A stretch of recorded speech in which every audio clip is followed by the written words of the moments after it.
Hello. Hello, let me listen to this to make sure it's working. Hello. Okay. Hello, everyone. Yeah, I guess I should go ahead and just say, for the benefit of the people watching the VOD who just want to hear the update, I wrote something. I wrote about some games. I wrote some thoughts on games I played in 2021.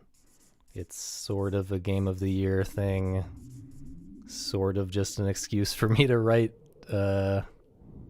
some interesting things I've been thinking about. But I linked that in the description. So if you have been missing my thoughts on games, you should go check that out.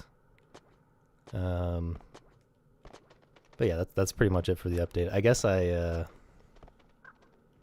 should tweet this out. I should figure out how to get this link. I really just wanted to I just wanted to make a text post about this. Like, just say some words in text to my subscribers, but apparently that's just too difficult to do that on YouTube. It's too difficult to allow everyone to do that unless you have 500 or more subscribers, so I figured I'd just stream this. I have no idea how to get this link, dude.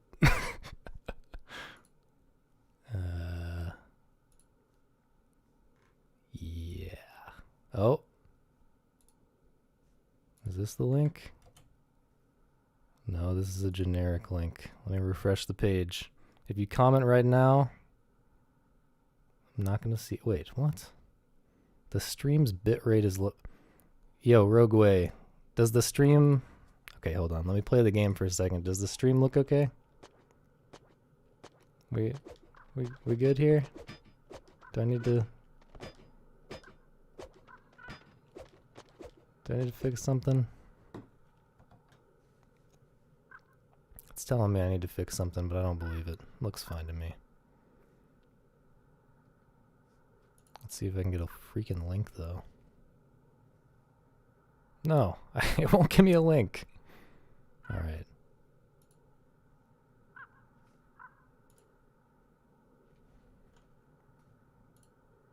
Do you have a link that you can give me that I can tweet to the people? Also, that was extremely fast getting in here, bro. Notification gang. I guess if I go... Can I see it here? No. Why? Why do computers just not work?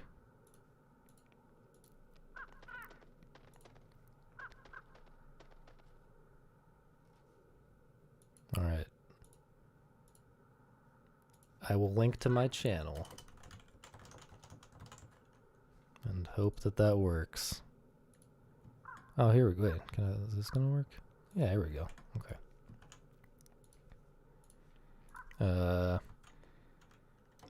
Streaming, GnG, Resurrection, and probably rambling a lot. Okay.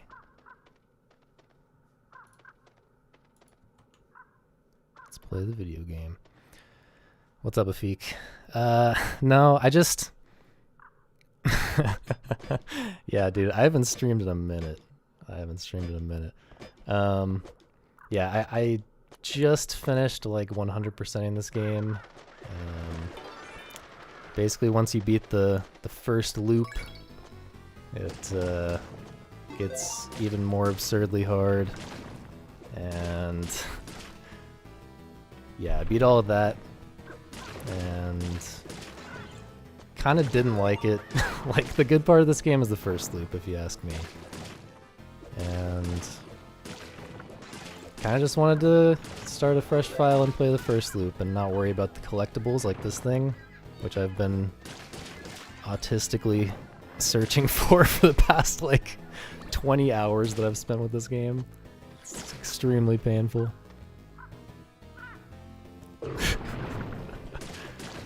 But yeah, I think The best part of this game is just going through. Oh no. Best part of this game is just going through on clean file. No magic, no upgrades, just gaming. So that's what I'm gonna do.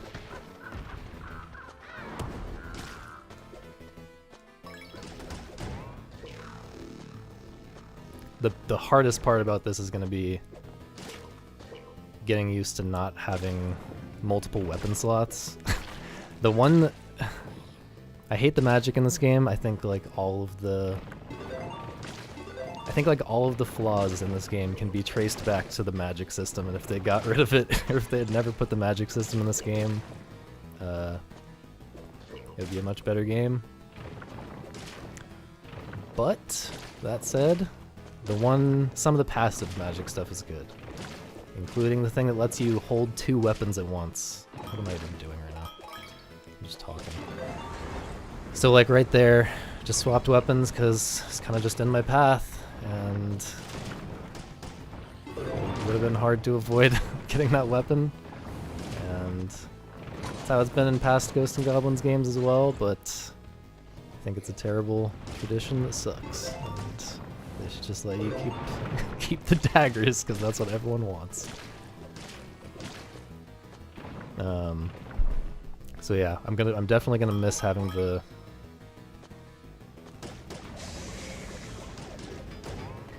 ability to just keep my daggers at all times. I don't think there's a... See, I'm also gonna get confused about where enemies are. Oh my god. Like in the second loop, there's like you get like harder versions of all the original stages, and you get like completely new stages but on the same layout kind of, but they're actually totally different. But yeah, the slightly different ones are gonna confuse me here, because I'm gonna think that there are gonna be enemies and there's not gonna be enemies in those places. Anyway. But yeah, I honestly did not know if I should expect anyone to show up for this, but I figured this would be a good game to stream, even if no one shows up, because I can just... I have a lot of thoughts on this game, a lot of mixed feelings. I don't know how much that came through for anyone who read the post the other day, but yeah, this is like... Oh my god. I might die to this guy. This is like the best worst game. This is like the worst good game ever made, or the best bad game ever made. If that guy doesn't rush you like that, I have no idea what to do about him. It's so terrible. I'm not gonna worry about this junk. Running out of time because I stood around talking.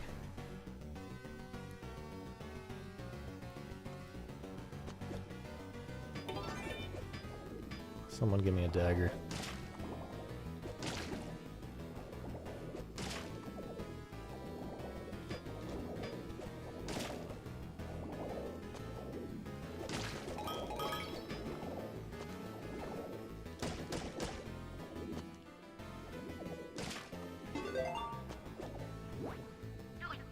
I'm not even gonna pretend that there's a chance that I will get through this whole game without dying. There's definitely just gonna be stuff I forget that's different, or I don't know.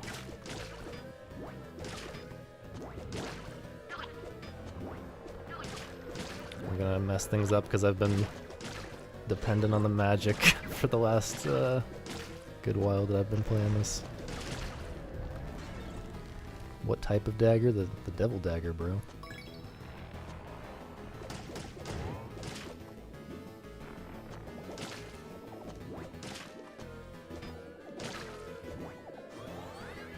I'm not sure if I know where all the chests are in this level. I think I do. Ooh, did not think he was in range of me there. That was a bit sketchy.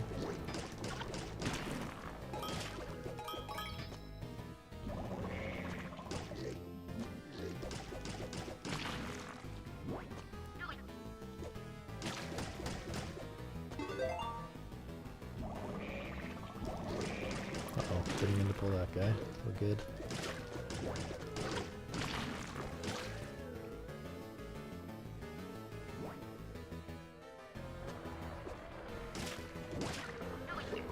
This part can be very obnoxious with all these dudes spawning around you.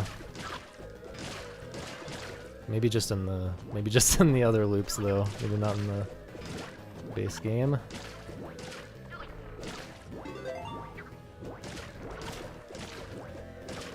Okay, yeah, this doesn't seem nearly as bad. Dude, this is totally reasonable by comparison to what I've been dealing with in the second loop. Just reinforcing my opinions here. It's very obnoxious that they respawn when you just touch certain spots again. I probably have time to go there, but I'm gonna wait.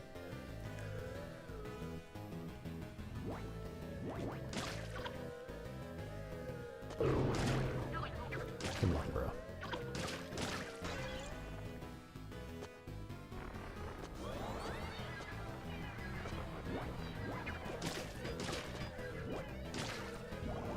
Ooh, forgot this guy was coming.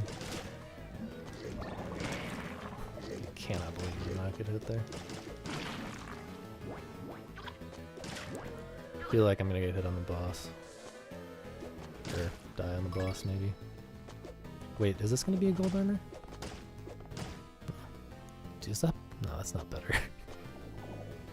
I barely even have a concept of what the other weapons do when I stagger. I mean, I tried them all out at some point. I know... I mean, even when you have 2 weapon slots, it's good to think about... No, do not pick that up! I did not think about how difficult it would be to avoid this.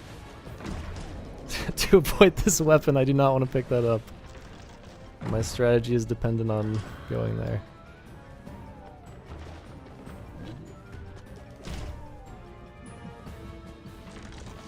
I'm super screwed.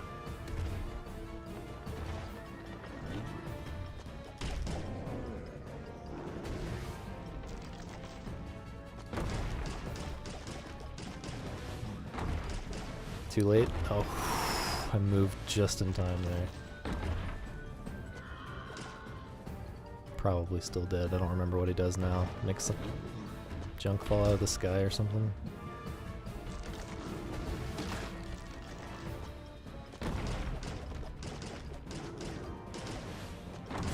Oh, okay. I feel like that was a lucky pattern. He definitely makes stuff fall out of the sky normally.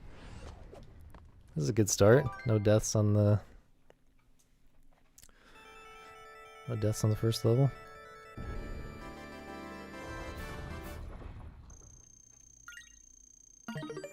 That doesn't compare to my scores from the other playthrough. Okay, I really have to consciously pay attention to the weapons on the ground. I'm not used to having to think about that anymore.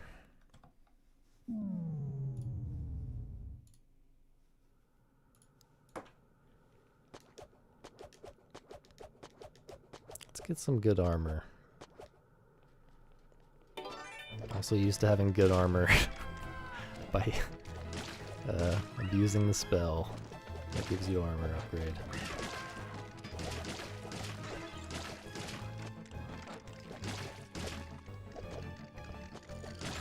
Uh-oh. God dang it, bro. Not looking good. Not looking good. I guess I can get armor there. Oh yeah, yeah. This is fine. And then there's another chest that should give me gold armor actually, like right up here. Oh, oh. Oh wait, no. I'm thinking of. I think I might be mixing it up with the other loop. I think I've definitely looked at Ultra Kill. I'm trying to figure out if there's another chest down here. I've definitely looked at Ultra Kill. Is it in early access? Because if it's in early access, I probably just, you know, added it to my wish list and said I'd play it later. Okay, so then no, dude, that guy was touching me when he spawned. I can't believe it. Well, now I have no idea when I'm gonna get armor.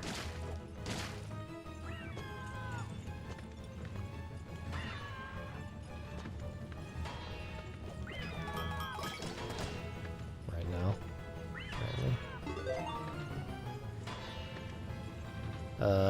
Yeah, tell me about it. I can't even remember what it is, really. I think it's like a... It's like a first-person... It's a first-person shooter, I'm pretty sure. But it's got like Devil May Cry... I forget how to do that. It's got like Devil May Cry ranking system or something, I think. I don't know, it looks... I'm pretty sure it looked cool when I added it to my wishlist. I should have looked further ahead for that.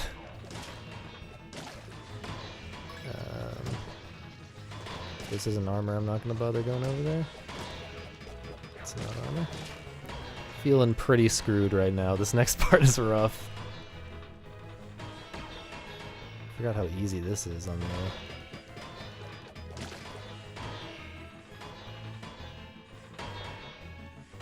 the first loop, though. Oh wait, this is not the next part I thought it was. I was getting this confused with later in the level. I think I can get through this. I wish I could just delete the Umbrellas from the game. Just needlessly distracting.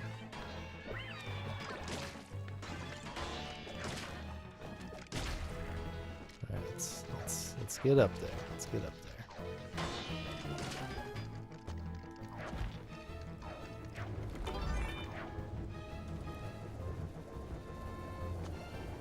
I'm very dead here. These enemies, it's like a bit too much. It's kind of when the design of this game goes in a little bit of the wrong direction, I think. They're just a bit harder to predict, or like a bit more unpredictable. Like they can just switch to doing something completely different, like stopping completely or like completely changing their trajectory. I don't know, maybe there's a way to tell what they're about to do, but generally I like when this game is a bit more predictable and you can see further into the future and strategize accordingly.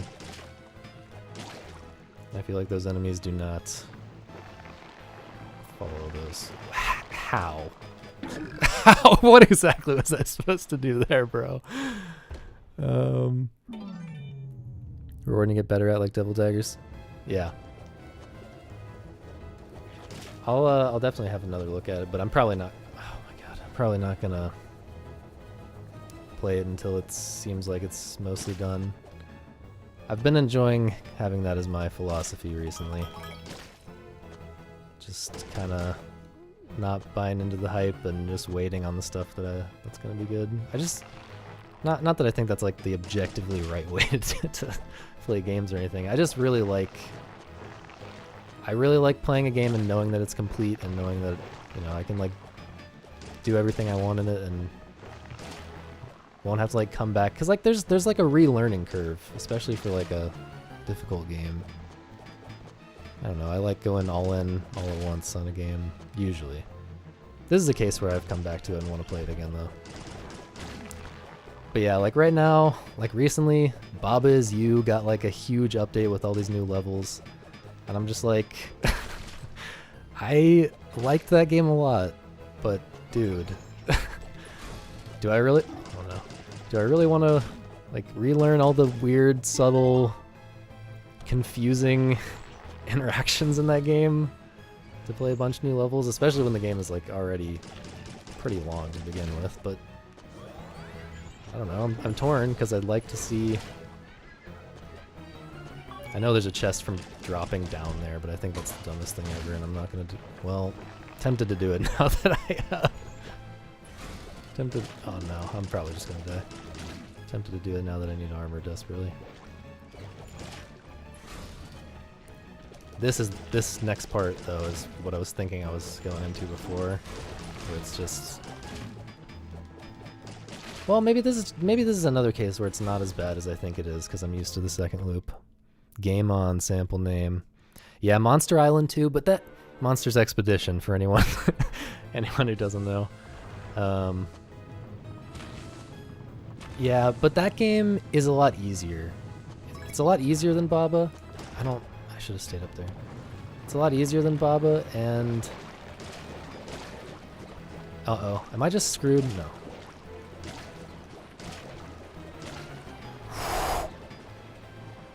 Gaming. Yeah, it's a lot easier than Baba, and I feel like the update is not nearly as big either.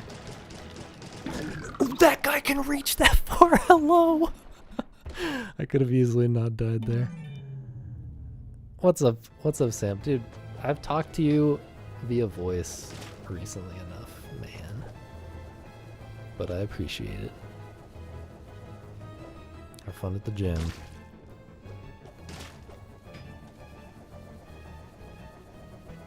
Also, you should play more Outer Wilds soon.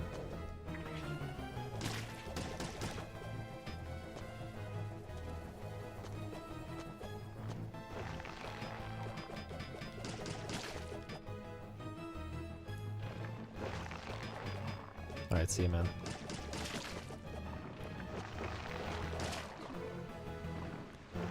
Trying to remember where the other chests are in this area. Maybe I should do the one from dropping down. It just makes this take forever.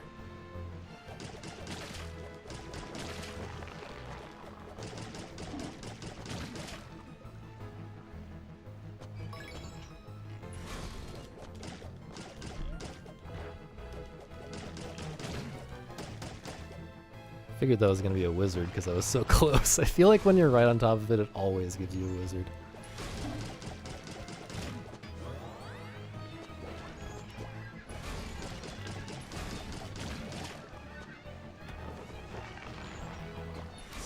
Moving.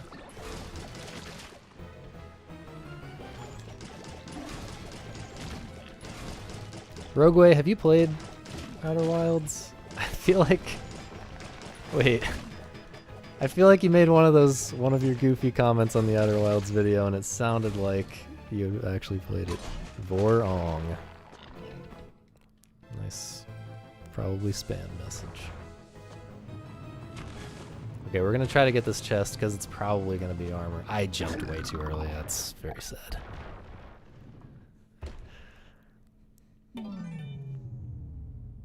You were on Outer Wilds before me. Wow, you're so cool. No, let's back it up. It is a very good game. Yeah. You just can't say anything about it like without spoiling people, but yeah, I will say it is probably in my top 5 games of all time now with Echoes of the Eye. I know some people didn't some people aren't as crazy about Echoes of the Eye, but for me it's the best part of the game. I really liked it.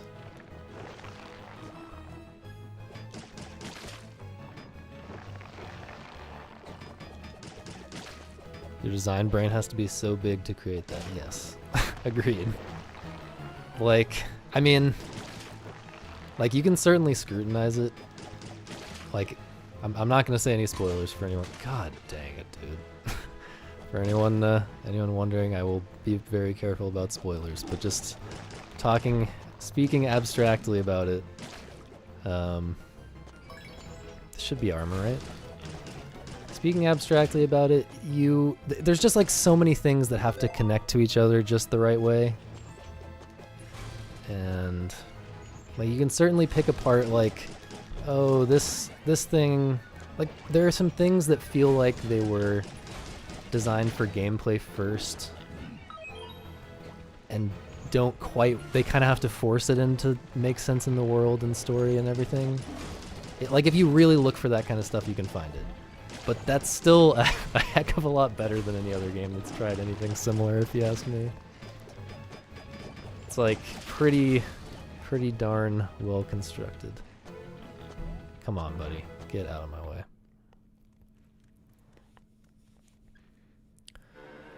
Yeah. Yeah. Yeah, I don't know what else to say about it really. It's brilliant. Oh, okay, I can just do that. Armor. Thank you. Okay, I should be able to do this now. Except I don't like that. Come on, bro. Okay, I don't like this either.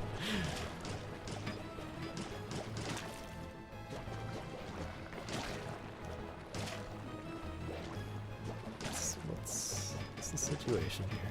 Yeah, this is. Oh my god! I just can never tell.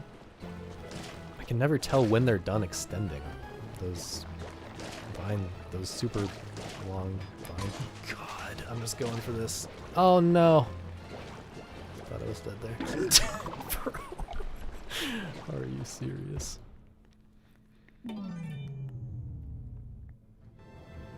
But yeah, I had a.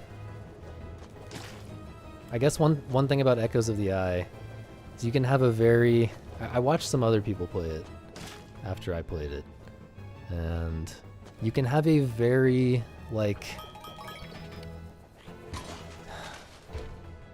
You can have like a very intended experience.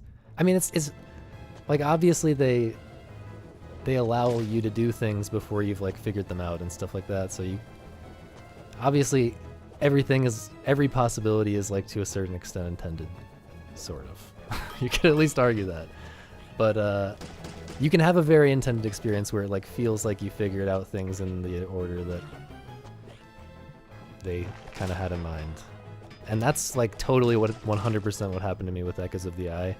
Like it felt very on rails, but not in a bad way. Like it just really felt like, oh yeah, this leads me over here, this leads me over there. Like I'm unraveling the mystery, and it felt great.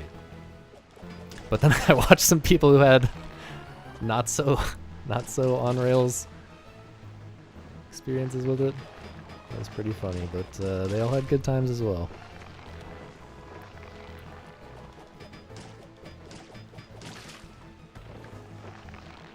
And there was I don't know. Every playthrough is interesting in its own way. I really like games that are like that. Why did he do that? I don't think I've ever seen him do that when I wasn't under him. Very standard path through Echoes, but your homie found a bunch of shit that just describe as late game. Yeah. Yeah. I want to say something right now, but it's just impossible without... Well, why was I jumping there? It's just impossible without spoiling people. Am I dead here? Wow. Wow.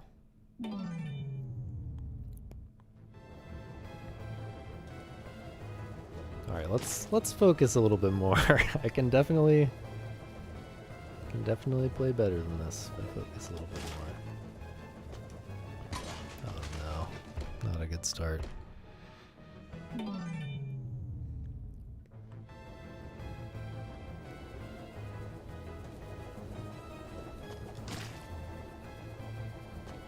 These enemies, the other thing about them is they kind of just encourage you to... It's just a little too tempting to be impatient with them and assume they're going to continue their... Like, that was just me being dumb. But there's you get in lots of situations with them where, like, in all likelihood, they're going to continue their current trajectory.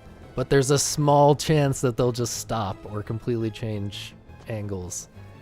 And so it's really tempting to just assume they're going to continue their current trajectory. Oh no. This is the worst. This is the worst fate. Terrible fate. Terrible fate.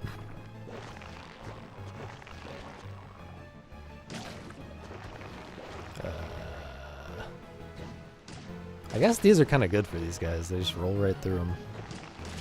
You can at least like hit the spot reliably. I should have known that was gonna happen. Maybe I can get armor here though. Bro, get. Well, at least I can get a reliable weapon drop in this first chest. Man.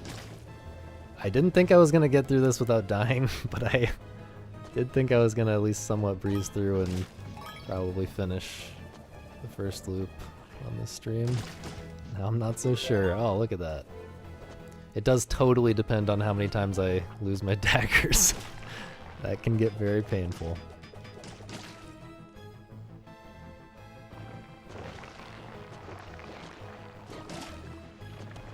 Maybe I should just try going this way. Come on, bro. Back off.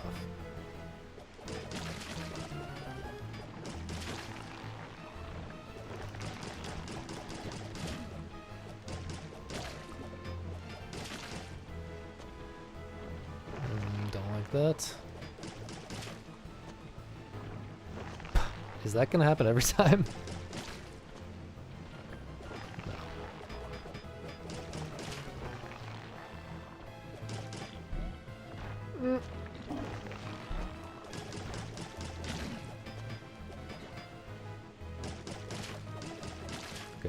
I think there's a chest over here. Okay. Really don't remember this part.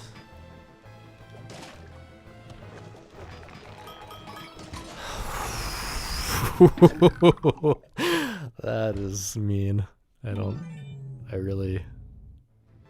not sure what I was meant to do there. Other than just know that that can happen. That's... Okay, that is a perfect example of what I was describing before, where you can just assume they're going to continue their trajectory and then they troll you by just stopping. Although I think in that case I could have actually saved it by throwing a dagger down. But, what was I about to say? One thing that I didn't mention in that post, there's just so many things that I tried to keep my my Game of the Year post thing relatively focused on like one topic, maybe 2 topics per game that were most interesting. But this game I had a really hard time keeping it like concise and not like getting into the weeds of like what is fairness and what is all of this. I don't know. 'Cause like, you know, in that case, I feel like that was objectively not fair from my current perspective, like that death that I had with the vine a minute ago, where it just spawned and pushed me off to the right. Or I at least had to take a hit there, I think. But you know, my current perspective, I mean, now that I have had that death, you could argue that it is now fair for the game to give me that again. So there's some kind of first try fairness versus nth try fairness or whatever. I don't know. Which is a discussion to be had. But yeah, I really didn't want to get into the weeds of all that. All of the caveats and stuff that I had in mind, so I tried to keep it simple.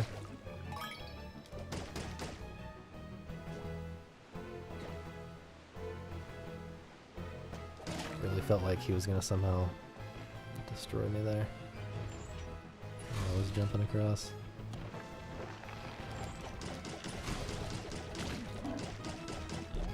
Come on, buddy. I really like in the... I think it's in the shadow version of this stage, not in the second loop upgraded version. But there's this part, there's this plant down here to your right, where if you come, not the way that I came down below, but if you come from the left, then this plant will still be like directly below where I am right now. And it basically baits you into this situation where you're stuck inside that cage and the plant is firing bullets at you. And you have to dodge the bullets while being inside this cage in like very limited mobility. It's pretty comical and definitely made me poop my pants the first time it happened to me. How did I do this before? Is he done extending yet? Oh, I don't want that. Get out of my face, dude. Maybe I want this just to get this out of the way. Oh, wow. What are these sounds? Okay, I want to climb back up and kill this guy.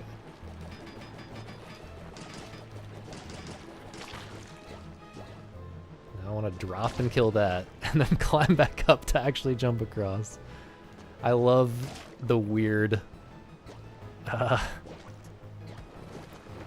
no. The weird things you have to do to work around your extremely limited mobility in this game. No, I forgot about that. I actually... no. I actually was the first time I did this on stream, or I got there. I was going slow enough that I noticed that guy before I jumped. But now I'm getting cocky. Cannot believe I didn't get it there.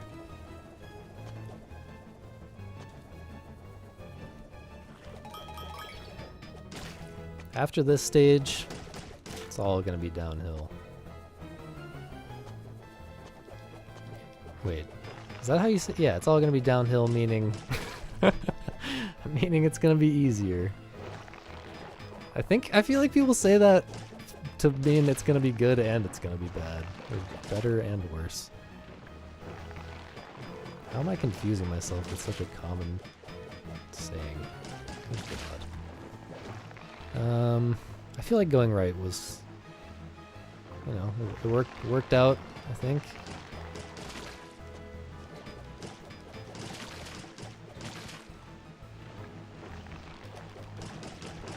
Oh no. I looked at the chat. Never look at the chat. There's not even anyone saying anything in the chat.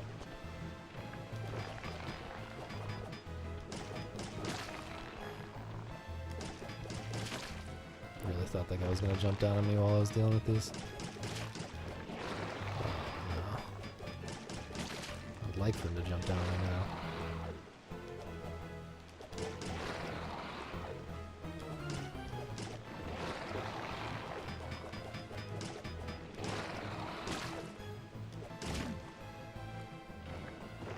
Okay, kill that guy.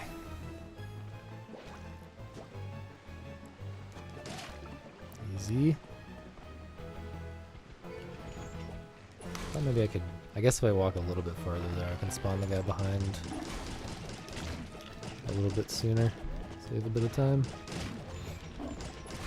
Speed run strats.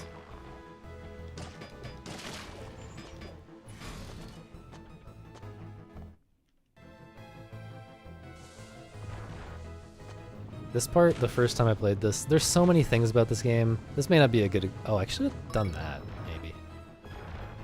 Anyway, there's so many things about this game that make the first playthrough a huge pain, which is really unfortunate because I like the game a lot for the most part. No. I don't know. Like I said, I'm extremely torn on this game. I really thought he was gonna die before he got to me. But yeah, the sliding part that I was just doing with the bouncing pigs behind you, that's an example of one thing where, I don't know, I kind of felt like an idiot in that case, because the thing you have to do is so simple. But it also took me a few tries, and like, the thing that you have to figure out is not interesting at all. It's just like, you know, how the precise spots where you have to jump to, you know, to just barely get by without getting hit by them. So to die to that a few times, even if it's just like 3 times, gets pretty painful redoing this.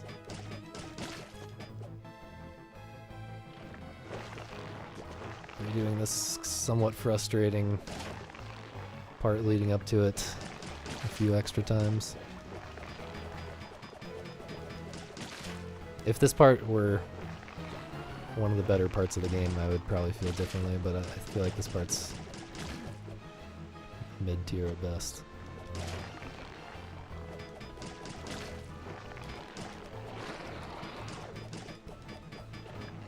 Oh no, I do not like this situation at all. Okay, I'm probably... Okay, he really swings forward there. What's up, Z64? I figured I'd get some old Twitch people, maybe.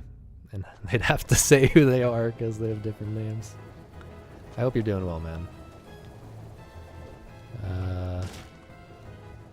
Yeah, thanks. I am doing alright right now.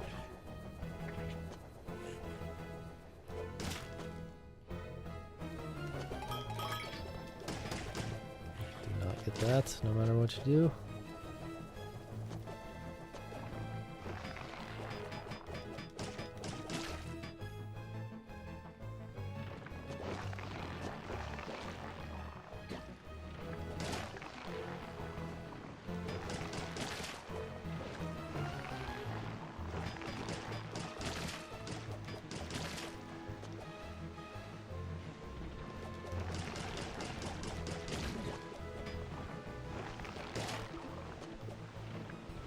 This is the run. I can feel it. All those other ones, those are warm-ups. Kinda thought that was gonna hit me for a second. Okay. Okay, I'm gonna get this chest because, well, I'll stand a bit farther back because I know that vine can just completely destroy me. Alright, now, since I got that chest, I believe the next chest will give me gold armor. That's another one of the things that I did not enjoy figuring out about this game.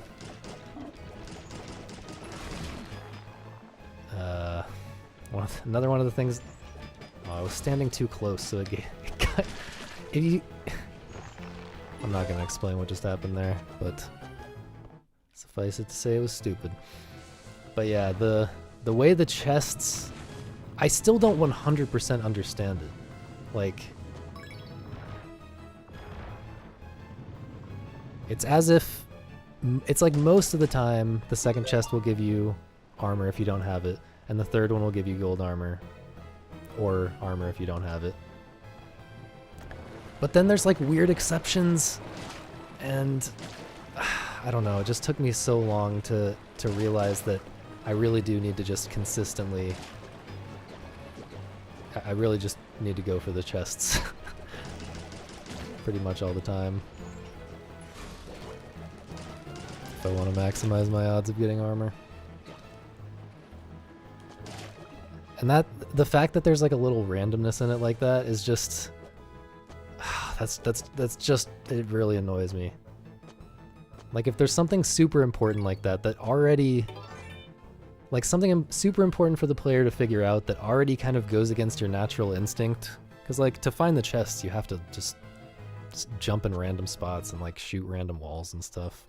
So that's not the natural way to play the game. So like there's already this really unintuitive thing that you have to figure out. So to make it even more unintuitive by like adding a bit of randomness or whatever they added, so that it's not completely reliable. Like if every single time you opened your second chest in the level it gave you an armor, and every single time you opened your third chest it gave you gold armor, that would be a lot more reasonable and understandable. Wait, why was he not taking damage there? If you have gold armor you can just stand under here and poop on him, but... Oh wow, that was easy. You need to play Outer Wilds DLC. If you have VR, I recommend the VR mod. Oh, you need to replay Outer Wilds DLC. I think that's what you're saying. Okay, I'm glad I got through this heckin' level. Yeah, I don't have VR yet. I don't know. I think I feel like... I don't know, I just hate buying things. I just hate having a bunch of junk. So I'd like to wait for the next generation of VR. But I feel like there is enough stuff that I would like to play in VR. Like there's some stuff that I'm saving for VR even though I don't even really know if it's gonna be a better experience in VR. Like I'm saving Thumper for VR. Saving Resident Evil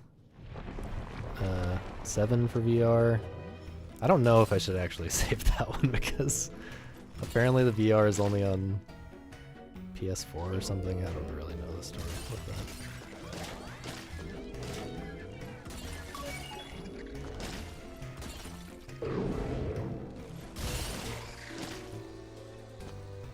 That was a little sketchy.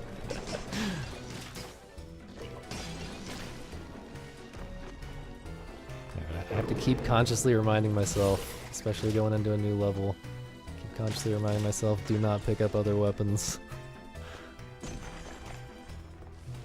I really don't know where the chests are in this level, but it's an easy level, at least the first half. So I'm just gonna get through it. Do not pick that up! It is... Some things that I hate about this game are sort of arguably good from a trolling perspective. Like, you know, it's a notoriously, infamously hard game. It kind of likes to troll you sometimes. You could argue that some of the things that I don't like about this game are good because they're, you know, it's a troll. It's supposed to make you mad or something. But... I don't even remember what I was just saying that about. Oh yeah, the fact that you can like pick up a different weapon. Another example would be like the fact that it tells you to, gives you the option to lower the difficulty so soon. Like you're never gonna get through pretty much any level in this game without doing a ton of attempts. I'm just gonna restart from this checkpoint. But after like 2 attempts, it's like, hey, you wanna lower the difficulty, bro, after you die.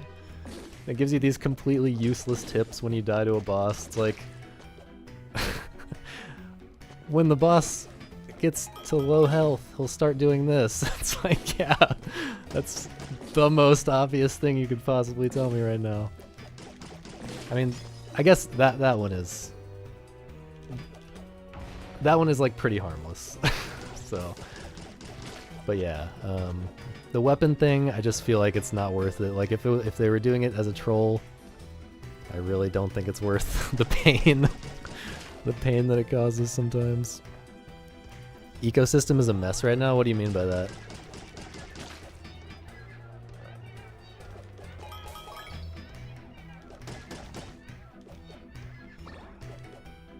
Come on, buddy. You can probably get up here.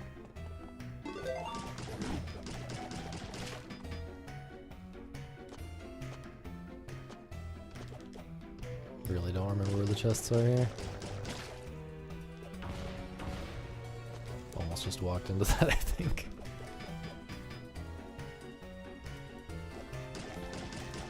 I have no idea where the chests are, but I'm pretty sure I know where a wizard is here. Let's see if I'm right. Pretty sure a dude's about to spawn to my right. I feel like I just get surrounded here.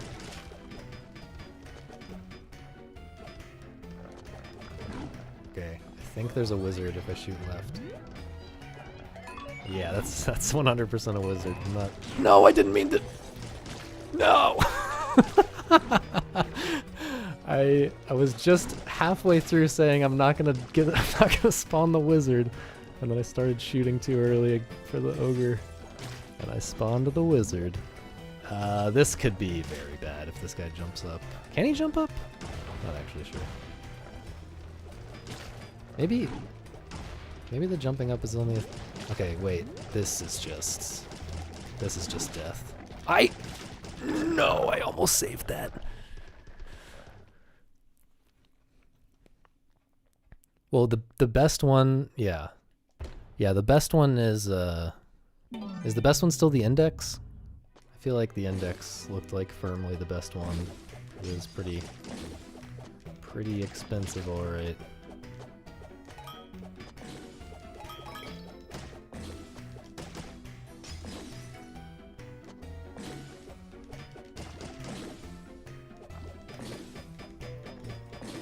Yeah, definitely think the design of VR games and people's idea of what's the right thing to do in a VR game, surely that will evolve over time. money is no object, the index.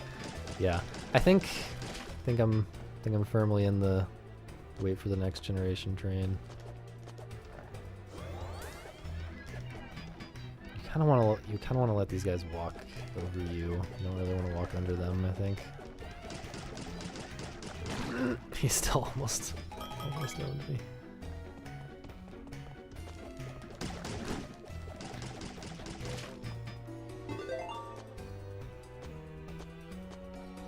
But yeah, I hope it doesn't, even though I don't really know if I like VR. I mean, I have not tried VR at all. So I really don't know anything about how it works for me or how I feel about it. But despite all that, I really hope it doesn't take another like 20 years. Like I hope it doesn't die out again completely.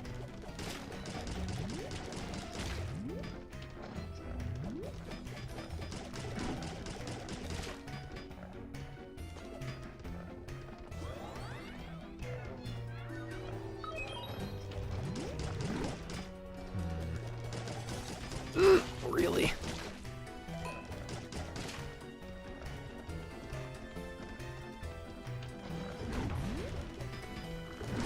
Not sure about this.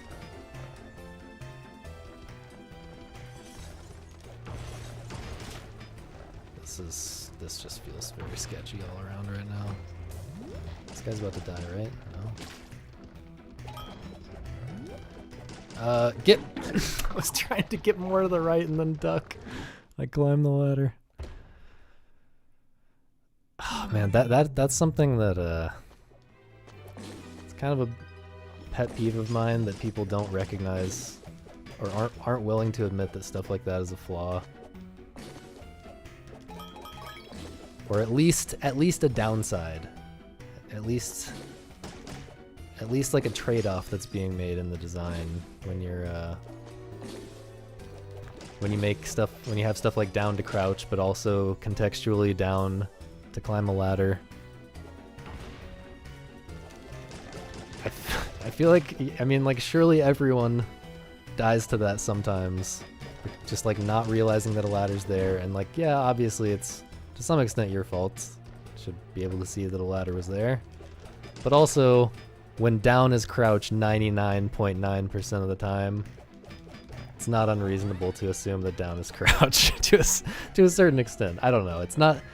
This is not like a airtight argument or anything I'm making right now, but it's just something that I think feels bad, and people often aren't willing to admit that that kind of thing is a flaw. Did I play Metroid Dread? I did not. I was playing some old Metroid games leading up to the release, and I kind of realized I'm not really that into Metroid. I know this is blasphemy, but I'm not really even into Super Metroid. Like it's all right. I definitely think it's super replayable. Like if you're the type of person who wants to play a game like that multiple times, and especially if you want to speedrun it, obviously great game for that. I don't think there's even an argument against that. But yeah, I don't know. The first playthrough just didn't feel. I guess there just wasn't that much that interested me coming from the perspective of having played a bunch of modern Metroid style games. I don't know. I'm not crazy about I'm not as crazy about the genre in general as some people are, but I enjoy I enjoy Hollow Knight, although the appeal of that is kind of different. It's more about the action being all clean and smooth and yeah, okay, buddy. Okay, buddy. But yeah, I really like, well, I guess it's been long enough that I need to revisit this to really know how I feel about it now. One thing that I mentioned in that post is that my taste has changed quite a bit even recently. I'm just playing more games and being a different person. And yeah, I'm very skeptical now about like how much I like things that I played even like a few years ago. But I did like when I played it a few years ago. I really liked Environmental Station Alpha. If I had to guess, I would say that is my favorite Metroidvania I've played by a pretty decent margin, I think. You weren't big into Metroid, but wanted to give it a fair shot. Played Super Metroid and Dread back to back. Nice. Yeah. What do you like about it? What's I don't know. Try to sell me on it. Maybe I should still give it a chance. One thing that I've heard that that does make me really skeptical is well, I saw this in the GMTK video. I don't really watch GMTK that often anymore, but I saw his video about Metroid Dread world design or whatever, and it seems like they do a lot of kind of artificial locking you in place, you know, kind of artificially gating you in so that you don't get lost and stuff like that. And I don't know, I'm not saying there should be zero of that, but if there's a lot of it, I feel like it can really kill the joy of exploration, which is something Thoughts on Crypt? That's a deep cut. Who are these who are these people who know about Crypt? Yeah, Crypt is cool. Again, it's been a while since I played it. How am I supposed to deal with these guys spawning on both sides of me at once here? It's been a while since I played it. It definitely lets you bang your head against it for a really long time, which can be frustrating. I think when I played it, I got to the point where a certain big thing happens, like the big twist. Won't spoil it for people, but yeah, I think I got to that and then messed around with it a little bit and then was just like overwhelmed. And I mean, historically, that overwhelmed feeling is bad, you know, for my taste, I guess. I often am tempted to drop games when I get that feeling, but you know, you also, oh no, you also have to accept that this is pretty comical. You also have to accept that sometimes it's just necessary. It's necessary to make the good part of the design work, and I think that's probably to a large extent true for Crypt.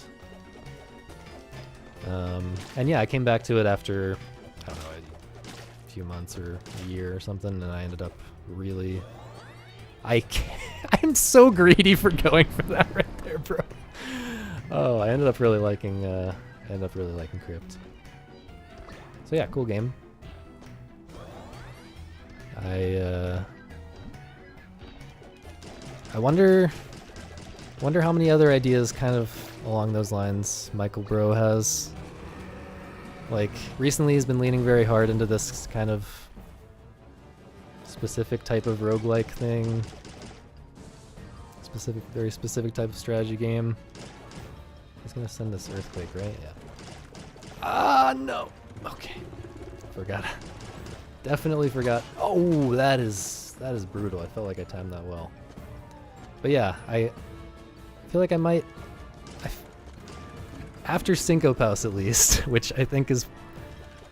It's hard to imagine that's not the peak of the brogue-like, whatever you want to call it, formula. So after Syncopaus, I feel like I'd like to see him go back to trying just more... just totally different, totally unique stuff. Like Crypt. At some point, that'd be cool. I forget what he's working on. I've read like most of his blog. I know he was... I forget what the strat is for this dude. There's like very specific spots you should stand for this, and I do not know them at all. Maybe like in the middle. I think you have to... I don't really know. Yeah, you have to bait him into going a very particular angle. Into moving very particular ways. Oh, I need to not get that. Let's not break that in the future. But yeah, Corrupt, like... I've also played Game Title 1 and 2, which kind of were the games that led up to Corrupt, I feel like. And those are really cool. I feel like you can see him getting better at that type of design as you go through those 3 games, if you go through them back to back. And yeah, I don't know. I guess I just think that Michael Bro is a fantastic designer, and would like to see him try more different types of things, because he got good at that type of design really quickly. And he's also just incredible at the roguelike style. Is this gonna shoot in... Okay. That shot way later than I was expecting.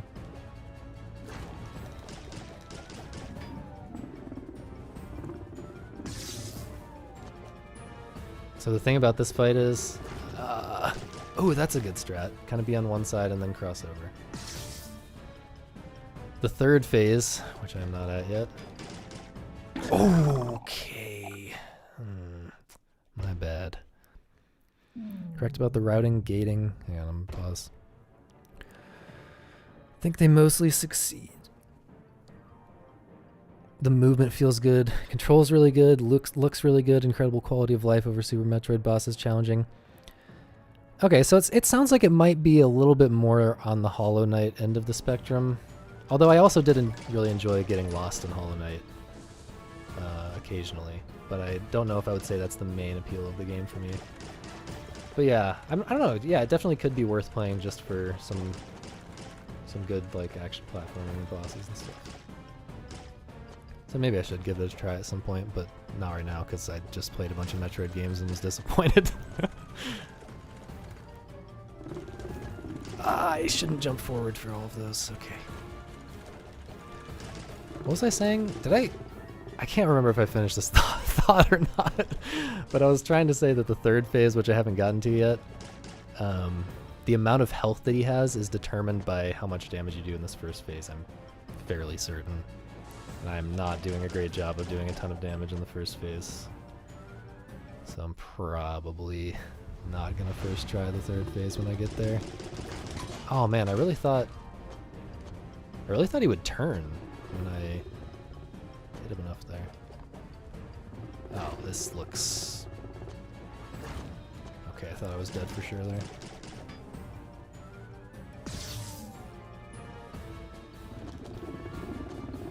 What? What is this? What is this movement? Oh no. I'm really just trying to figure this out on the fly. I feel like I haven't done this boss in forever.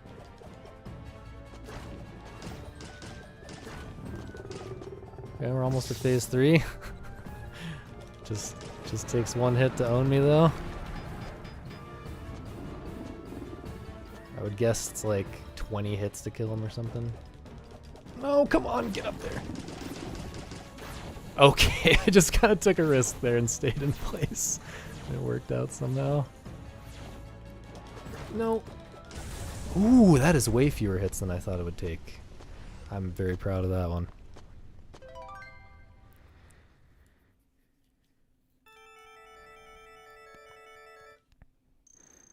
Bad things, music is basically non-existent, forgettable, loading times.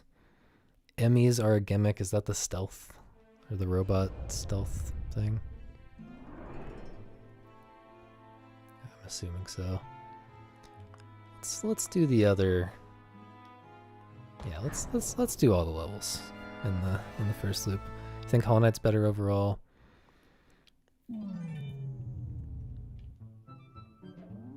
Huh. Map spaghetti.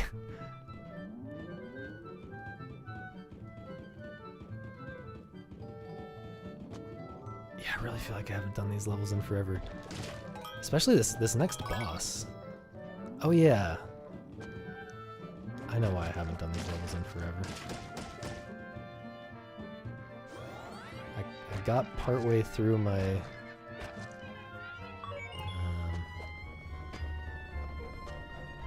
second loop. Oh, I thought I knew what the pattern was going to be there. Got partway through my second loop like a long time ago, like several months ago when I first played this game, and then left it. So recently I've played most of this game. Some of the levels I've played a good number of times, but these early ones not so much.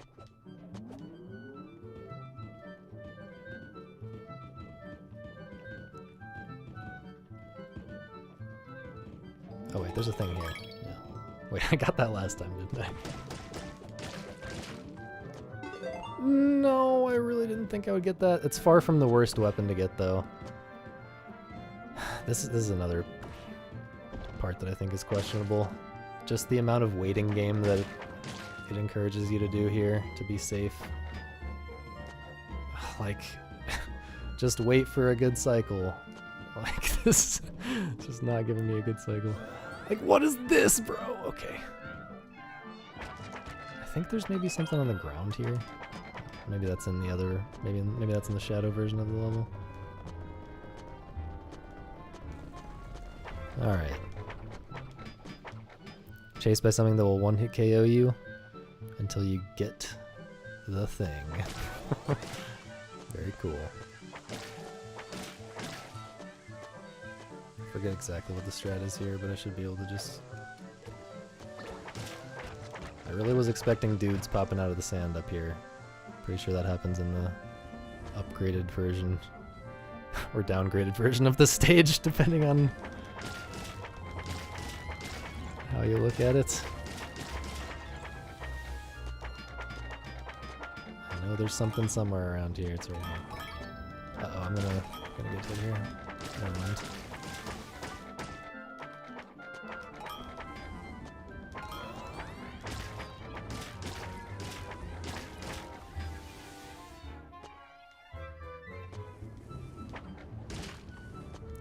This might be greedy. No, we're good. We're good. Okay, I have to fight this dude. I have to fight the gargoyle with a weapon that is not daggers. Less than ideal. I could just sprint past him to the checkpoint, but not a baby. Very tempted to do it now. No! Oh no, just land. Please land. Okay. I think I might have hit him enough times there that I can kill him if he charges me now. He's not charging me. He's so close to me!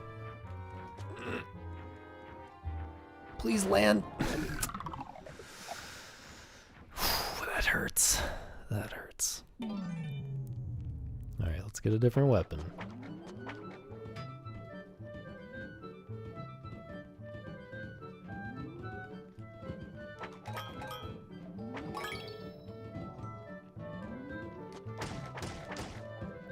That's better, I think. Can't believe I didn't get hit there. Like, look at this, bro. What other game asks you to do this right now? Okay. After all of that, I just get greedy and go through the tiny gap. Try to go through the tiny gap. I should just die.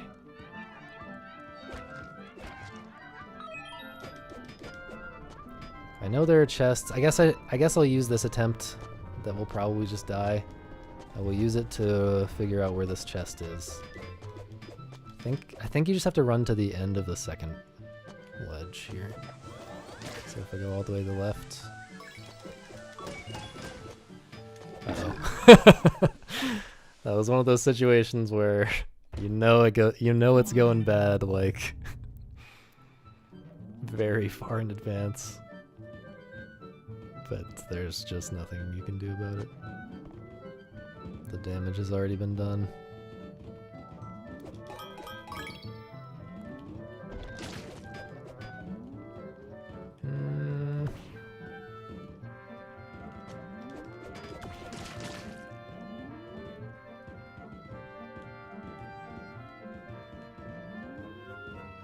Come on.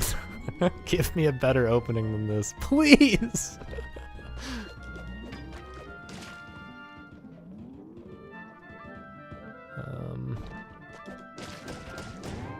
That's not a dagger. I almost jumped into him. Oh yeah. What do I think of Breath of the Wild? Did you... You're trying to swing back in the exact opposite direction after that other question?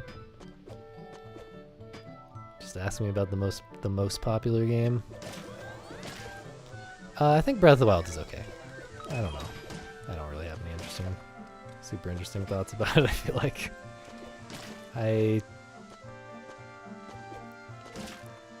Well,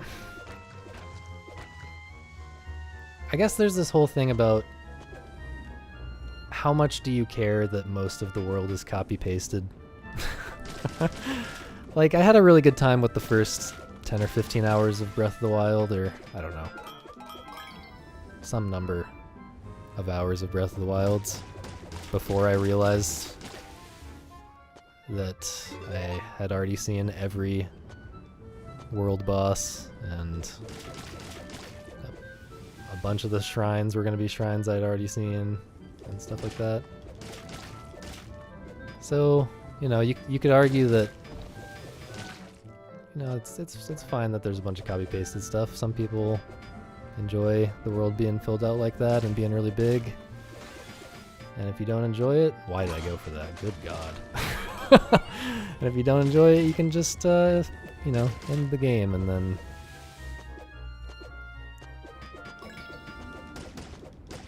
everything's fine. But for me, I don't know, I just feel like it's not that simple. Like,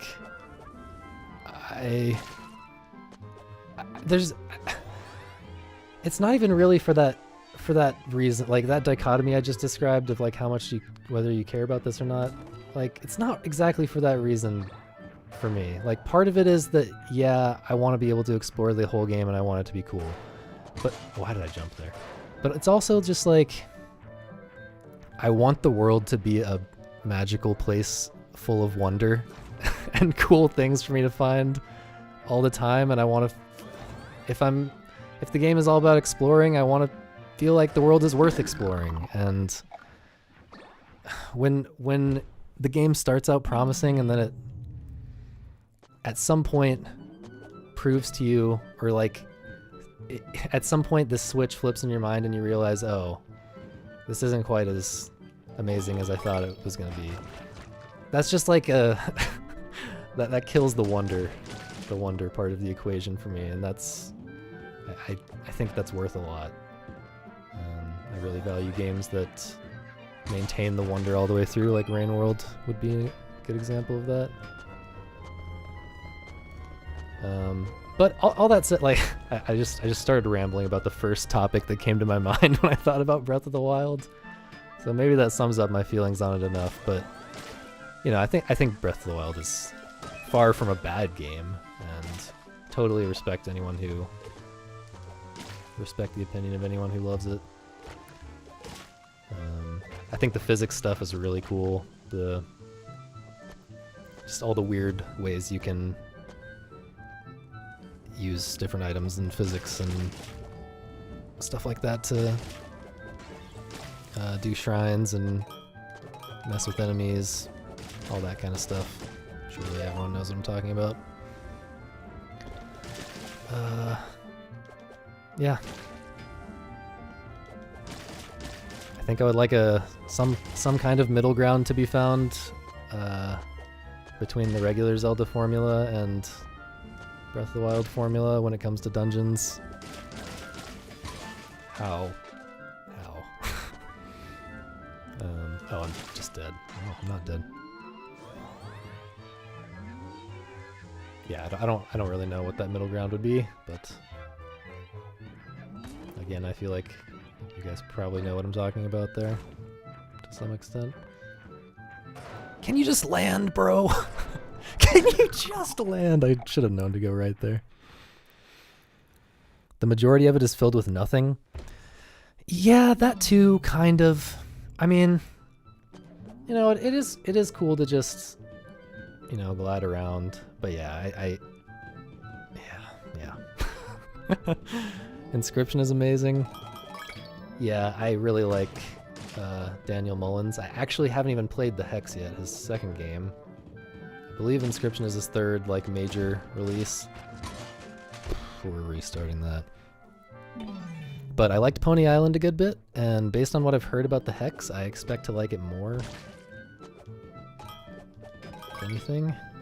So yeah, I just like, haven't seen too much of Inscription intentionally, but love the style.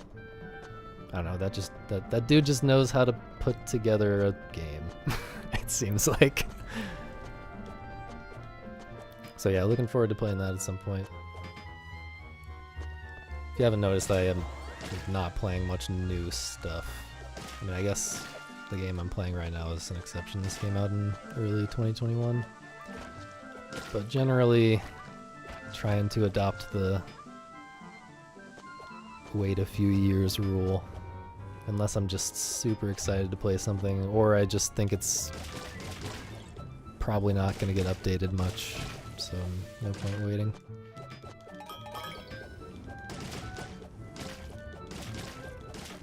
What have I played that's new this year? This Echoes of the Eye. I'd already played Outer Wilds. There was no way I was waiting to play Echoes of the Eye. I was way too excited about that.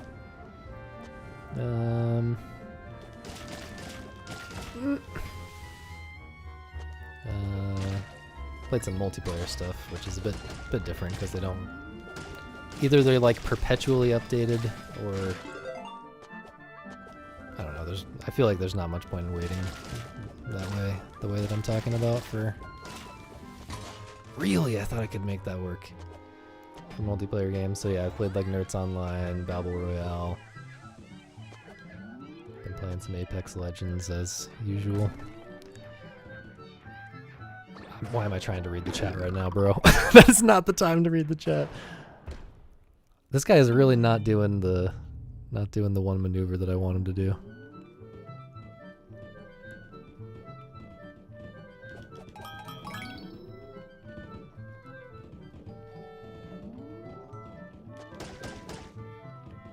It's so hard to.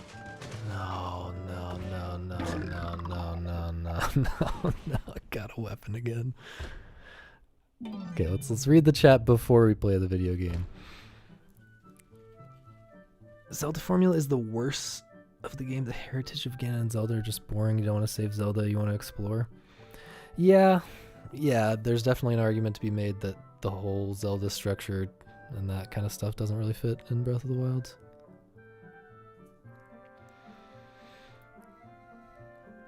Yeah, I guess that's a good point. Like, imagine, maybe this isn't exactly the point you were making, or maybe it is, I don't know, but I don't know, imagine if all the work that went into shrines went into the stuff that is just out and about in the world. Would have felt a lot more, would have been a lot more like what I was saying I like about Rain World. Playing Battle Royale right now? Nice, dude. Nice. It's a great game. It's just a great game.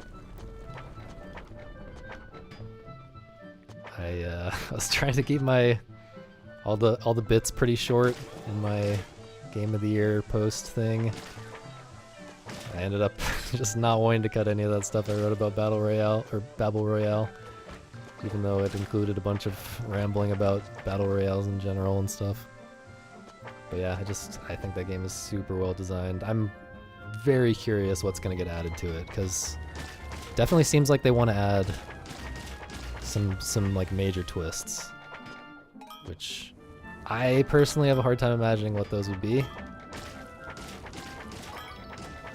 But that makes it interesting. I see this part, kind of another one where it encourages you to go faster than you really should. Like the safest way to play is kind of painfully slow, and I don't know, there's a risk management aspect to it that just feels not quite right. I don't like this at all. Not my life.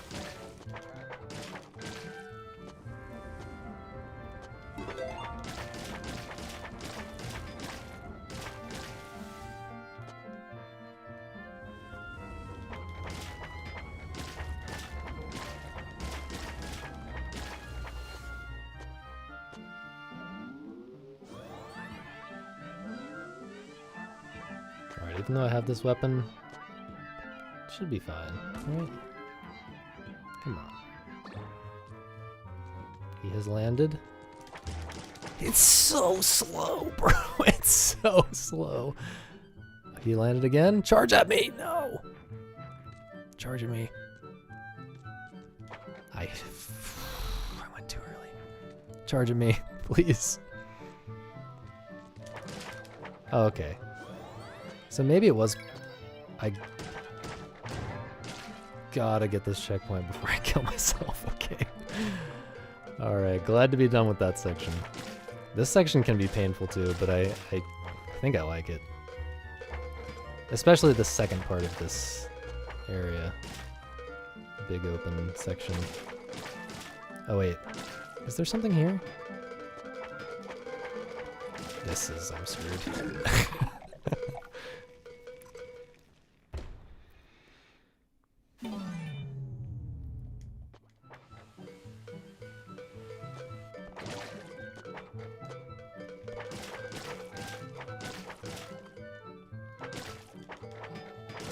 I thought there was a... Maybe if I jump up here there's an item? Or maybe I'm just getting this confused with the other loop. Man, this weapon is not what you want for these dudes. You really want the fast...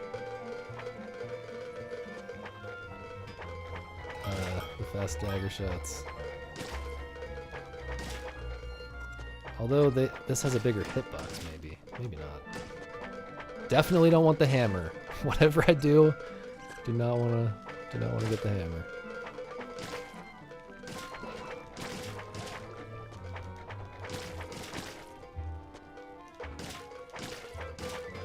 Oh, that felt extremely spooky. Is there a chest here? No. There's a bee there.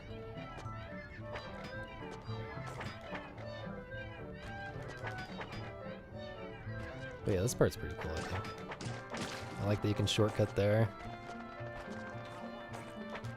No! No. Oh wait, there's a chest. Uh-oh. Okay, there's the chest. I want that. I really thought that guy was gonna come all the way into me and kill me.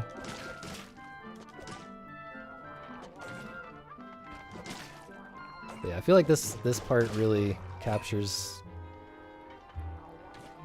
the chaos, the chaotic thing that I was talking about in my post. The thing that I like about this game.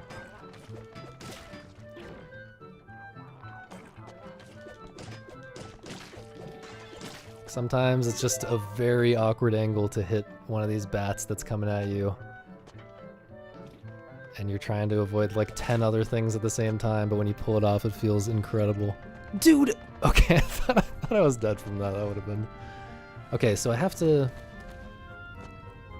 kill these guys as the fire's rising, right? I forget what his attack even is. His attack is to jump on you. And I let it happen. It's okay, we're almost there. This is... Ooh, that's gonna be armor. I need that. I'm gonna run out of time, though.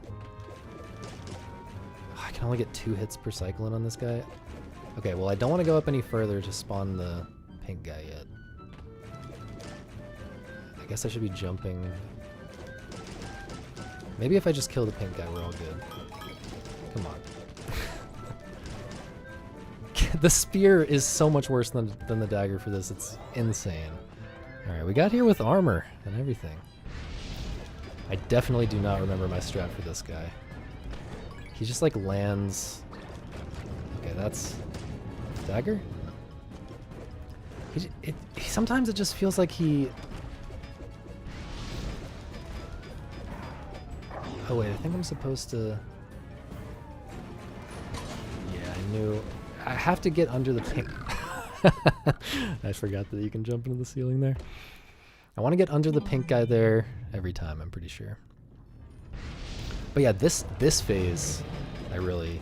But the part where he's all together, I'm just clueless. It's giving me an easy time, though. Okay, so when the yellow guy jumps, I want to be moving... Or not the yellow guy, the orangish guy. Kill him.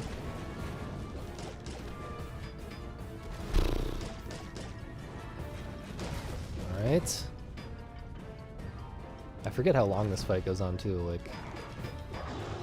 They're gonna just go back together, right? Oh, they're not going back together. Well, that just screwed me. I guess you have to kill all of them. I think when you kill all but one, then they go back together. That sounds right. Yeah.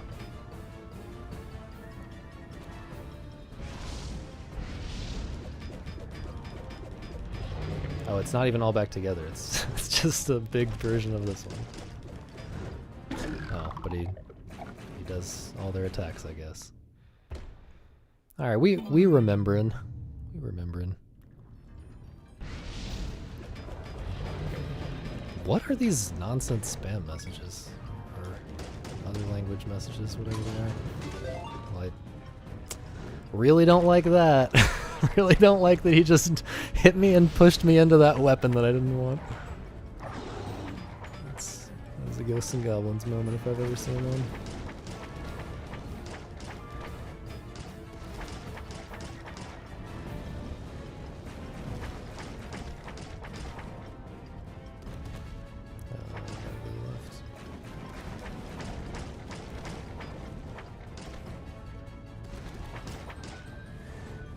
What? I guess I was just too slow that time to kill one? Okay. So like, if I guess I just don't stand directly under him there. See, here's the tips I was talking about. Let's see how obvious this one is. Study the order of the 3 hounds' attacks. Doing so will see you one step closer to victory. That one's not quite as patronizing as some of them. But still, it's pretty useless. But I can respect it if it's supposed to be a troll.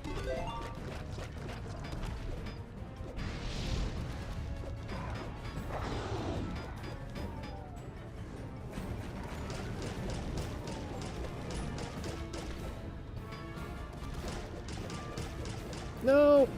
Okay, that was too late there.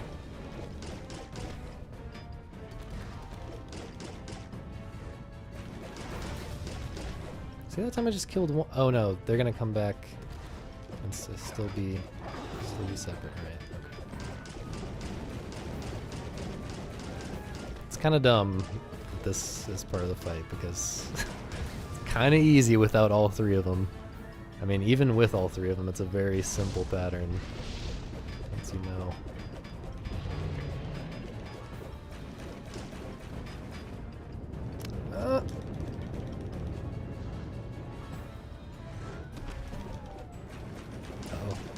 No! Feels bad.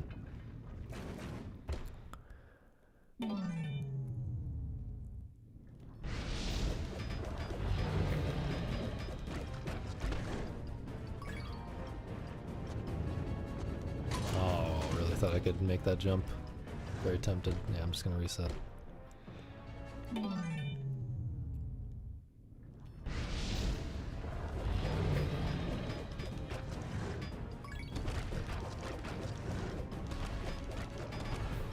See if I can get daggers. No daggers. And that is in my way. This is fine. Okay. I'm just gonna go all the way over here. I think I'm out of range of that. Barely. I just don't want to get that hammer, man.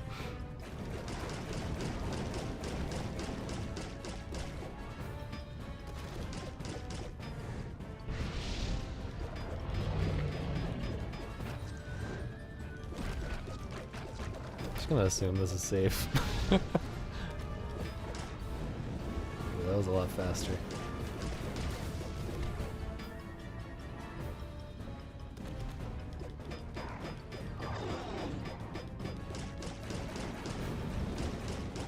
Should be dead, please? No? You should be dead. Okay. The Saw 2W. It's true.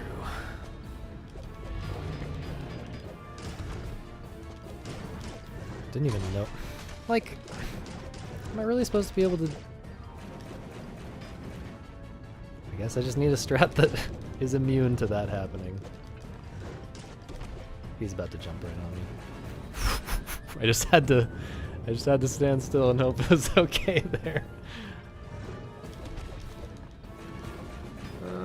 Give me a chance to hurt you, bro. No.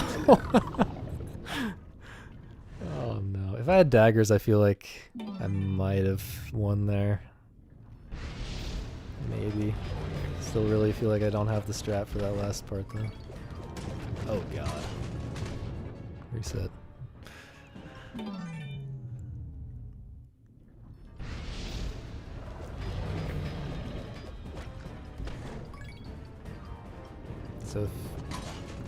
So if he doesn't immediately if he doesn't immediately appear there after jumping away, or I guess if he jumps away through the top at that point, he's always gonna be, yeah.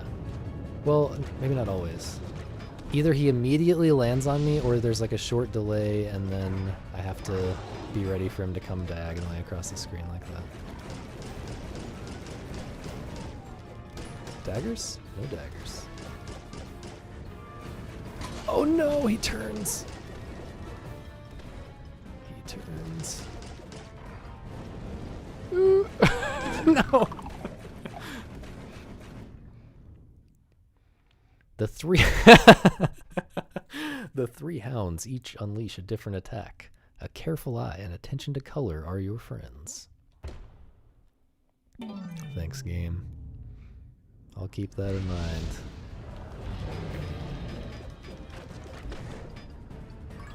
Okay, so he's coming diagonally. Man.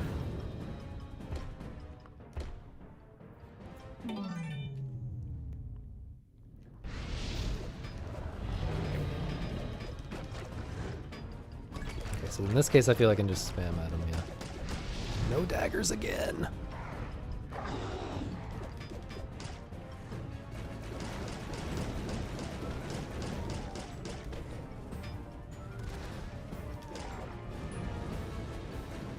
Okay, he can't turn once he's already firing. That makes sense.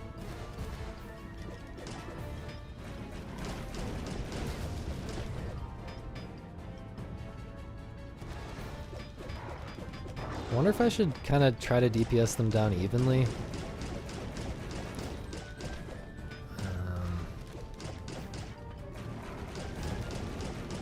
I wonder if that would make the final phase have less health. Because that would make a big difference for me right now if the final phase had less health. I knew he was going to land right there. Where are you going, bro? I need to get over him, I feel like. Nope, that's certainly incorrect. Get away from me! No chance. No chance.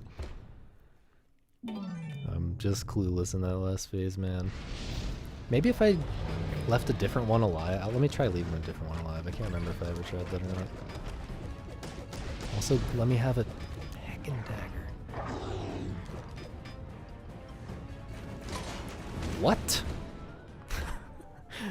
Was I not? I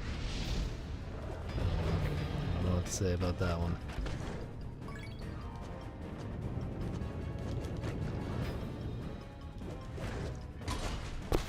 See, when he jumps, when he just jumps like that, like...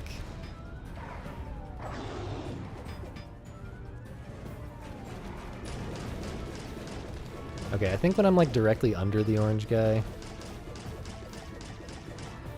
I started talking and forgot to watch what I was doing. When I'm directly under the orange guy, I don't have to walk quite as far to get away from him. If I'm farther away from him when he starts jumping, it's worse. Oh, I'm cool, brain dead.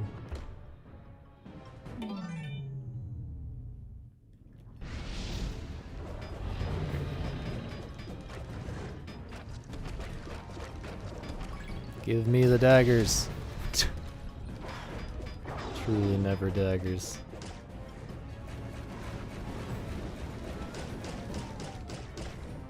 Okay, I think I gotta try to kill the pink one first. A little spooky. This might be bad. No.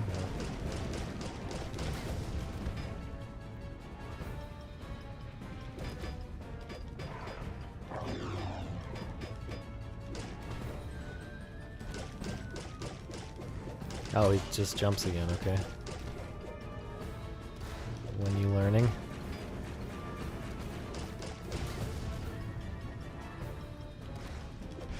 I forgot to do what I was gonna do.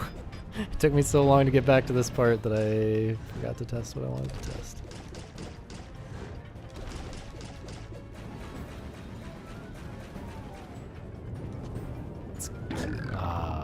Okay.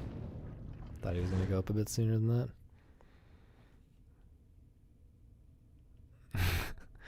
It's like, that reminds me of the Wii break screens. Take a break. It's like got a picture of an open window.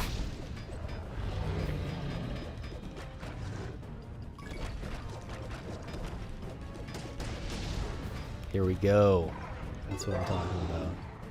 I know a lot of games, like, oh, come on. Well, at least I got the daggers, so this was a progress life no matter what happens.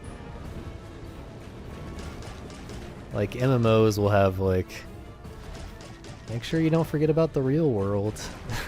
Or something like that as, like, a loading screen tip that you can get. Oh, I'm way too far from the pink guy. Oh, this is super over. I'm dumb. Video games? Maybe. Maybe.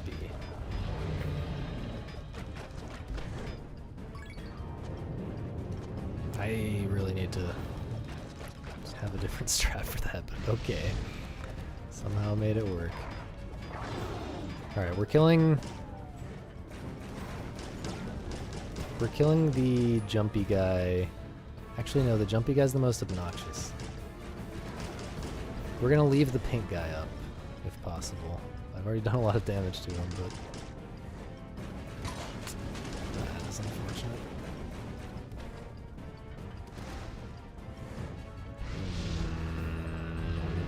Not good. I think I just need to stay down when he's up there, jumping around. There's this fight. I don't know, man. I want to like this fight, but it's a little bit too much of this, like, okay, well, in this very specific situation, I need to do this slightly differently next time. Okay. Which is a big part of this game sometimes, but usually, but I like it when it's, that itself is not the good part of the game. That is something that you take as the downside of making a really complex, interesting system with a lot of dynamic stuff that can happen. When it feels like it's just about memorizing the thing to do in the really specific situation, that's when it starts to suck. I'm truly so torn on this game. I like so much stuff about it, but I also really don't like a lot of stuff about it.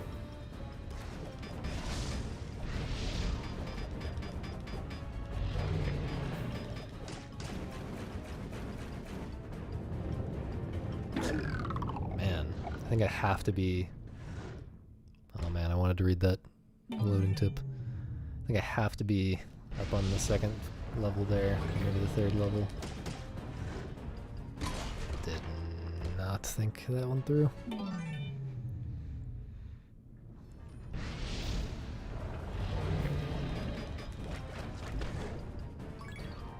Ooh, okay. Now he's gonna like jump, okay.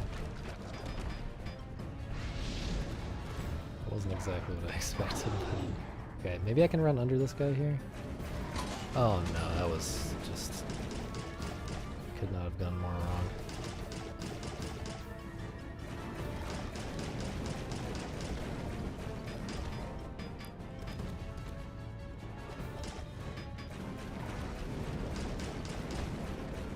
Jonathan Blow will pop off? I don't know what that means.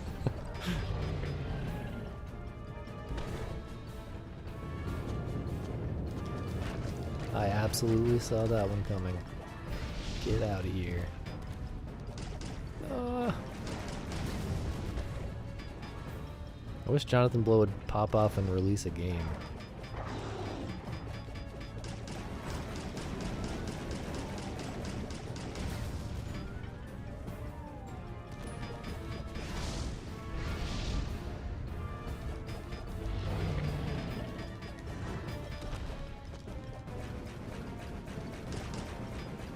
I feel like I'm in a bad spot. Okay.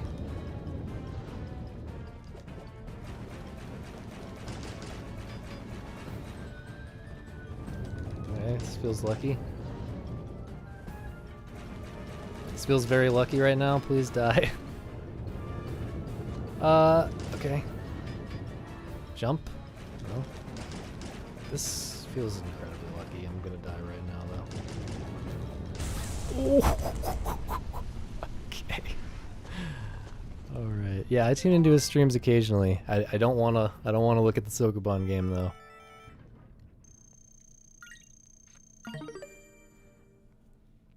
But yeah, I know all about what he's working on. Alright, now this is where the true Ghosts and Goblins resurrection starts. Actually, the fourth level is the one after this is where the true Ghosts and Goblins resurrection starts. But yeah, the language, I mean, it all seems cool. I just you know, really want to play another game from him.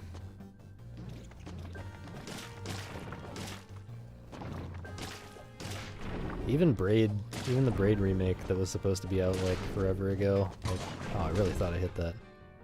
I shouldn't be spam restarting this. I haven't even refamiliarized myself with this level yet. But yeah, even the Braid remake, like, I really looking forward to listening to the commentary and all that.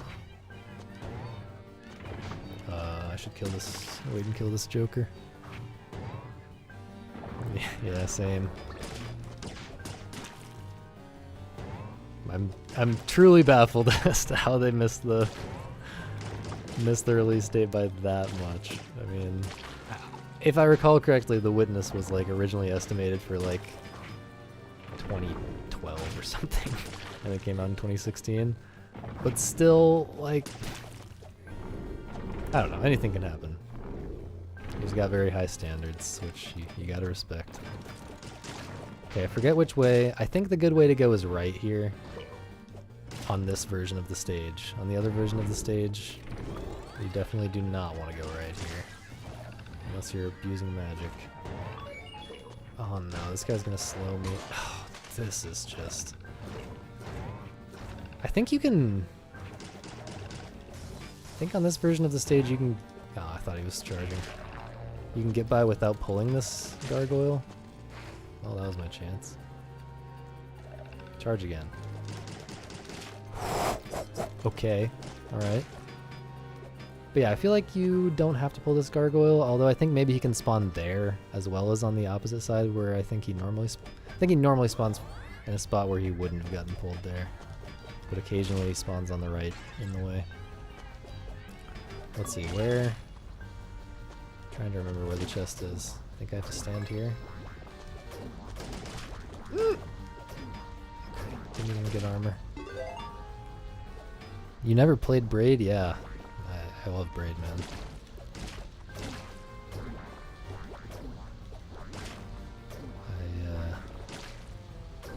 Probably my favorite game that's not very long. I mean, I tend to like games that are pretty big and I don't know.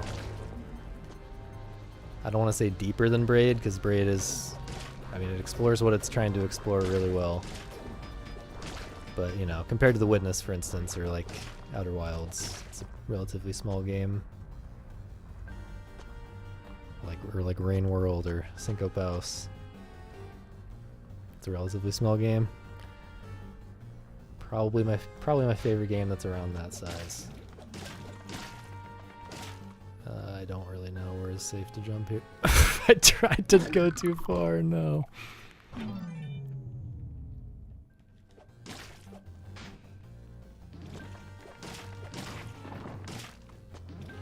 Although I guess you could say Snakebird is around that size. No, I think Snakebird's a bit... It's definitely a longer playtime. Maybe a similar amount of ideas.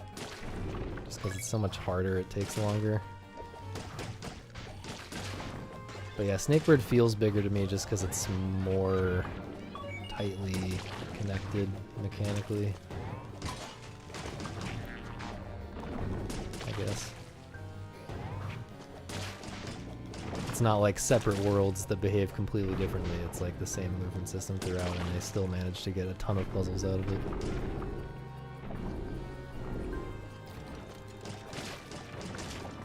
Okay, what am I doing here? I want to see if I can get by without pulling this gargoyle.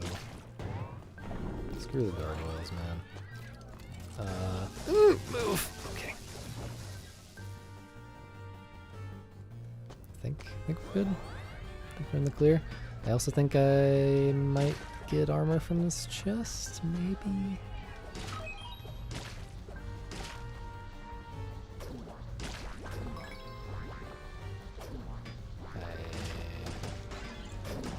I didn't get armor anyway, okay. I should get armor from the next one, though. Surely. Surely.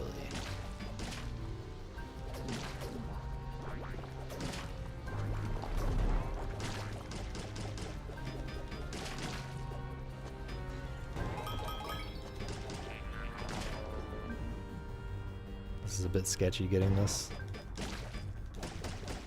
What the heck just happened with that? Joker despawned or something? It was like he got squished and despawned. So I don't see how that would have happened.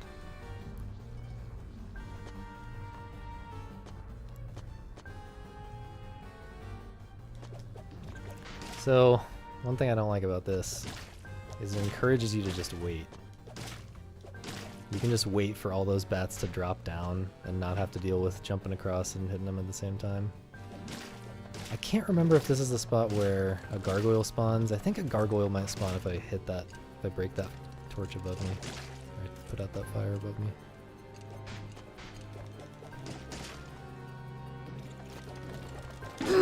That was bad. That was bad.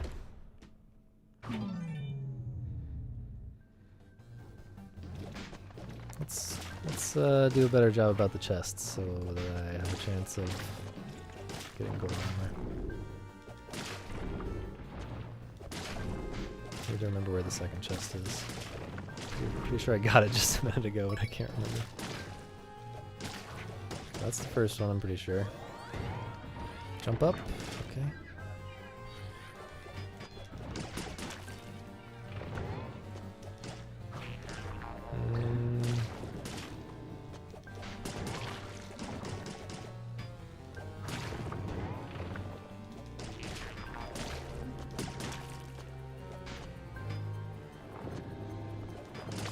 Okay, so the second chest is somewhere around here. I just completely forgot that the fire was something that I need to pay attention to. But if I can find the second chest, all will be well. So let's find the second chest. It's probably over here. This is... Don't want this situation that I'm in. Can you get... No, that was just that thing. Oh, it's above me, I think. I think I know where it is. But I have to deal with the gargoyle then. Or maybe not. Maybe I can spawn it? Actually, I think I can just spawn it from the other side. Since I'm over here, I'll spawn it from here. And then I think I can just go over there without spawning the gargoyle, maybe? I know if I put out that fire to the right of me, a gargoyle spawns. Another one. What? That didn't give me armor? Come on, man.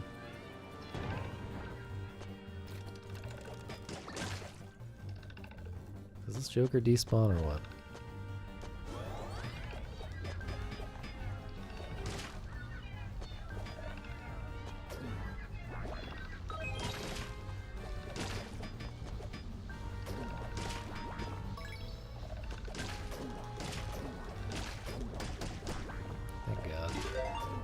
There probably is some extremely obtuse pattern to the armor that I just somehow haven't caught on to after playing a bunch. But at some point it just becomes so weird that it doesn't feel worth paying attention to over all the other things that you have to pay attention to in this game. And there are definitely weird patterns that this game expects you to notice. Like when you start trying to collect the bees to get the magic upgrades and stuff. Some of the stuff it expects you to figure out. Or maybe it just expects you to just randomly get certain things to happen eventually by just grinding long enough, but man, there's some really I've waited long enough that I feel like I need to wait for the cycle now. But yeah, there is some stuff that is very bizarre. Like, you have to open this chest with a certain amount of armor on, or something like that. Like, some of these things I'm not even sure what the pattern ultimately was, or like what the requirement ultimately was. Because like it gets to the point where it's so weird and specific that it could be anything. But I'm pretty sure for one of them, or two of them, I had to open chests with a certain amount of armor on, and there's like, seems like there might be randomness in the equation. Like, you might get a B randomly if you open this chest, you might not.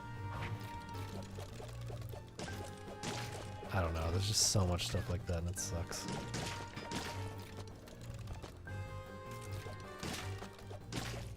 Anyway, while I've been complaining about that, I've been making progress here. How do I do this again? I like this.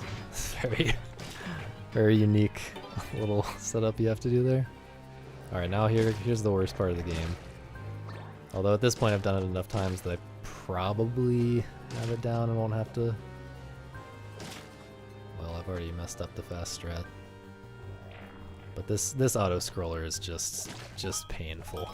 To learn, at least, it's painful. Let's try not to waste my gold armor attempt, because that's not gonna be there next time. Although, generally in this part you're gonna die from falling, not from getting hit 3 times.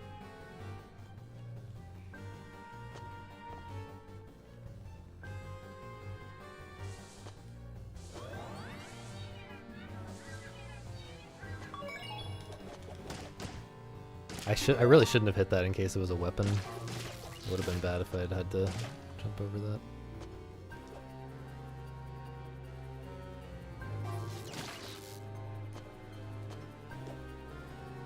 Felt like there was a jellyfish under there. There probably is one in the second loop version of this level.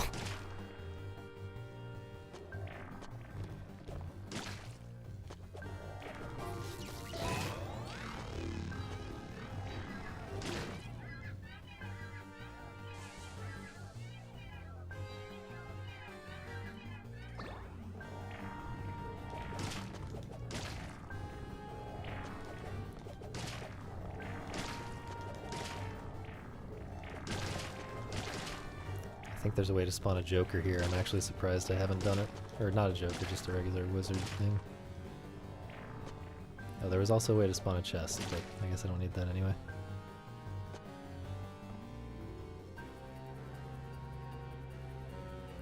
right there? Nope, only in the only in a different version of this stage, I guess.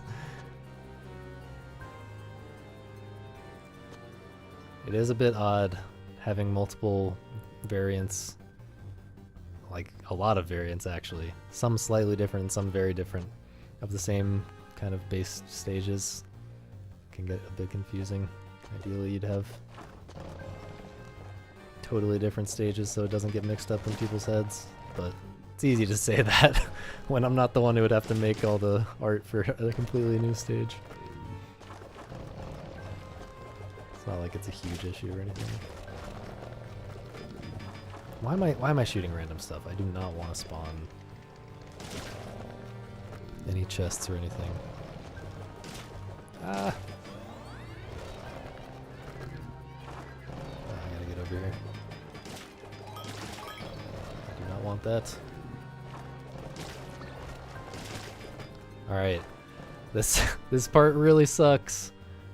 And I don't remember it that clearly. I always forget exactly which way I'm supposed to jump and stuff. I think generally, this one I jump sideways, but I think all the other ones I can just jump straight up, maybe.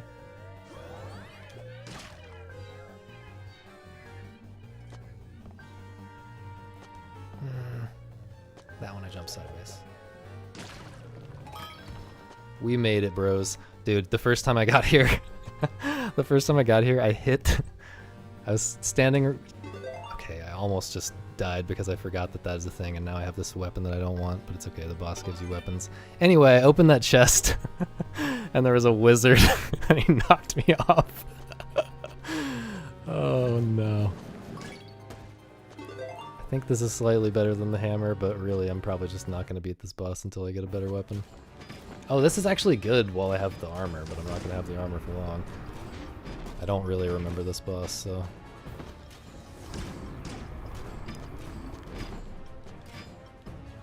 That level, like, that part, yeah, like it I will say that it looks cool and is somewhat enjoyable to execute once you've done it, or once you've done it enough, but I just don't like how painful it is to learn. Like, it just takes so much trial and error, and it's so slow getting started again, like...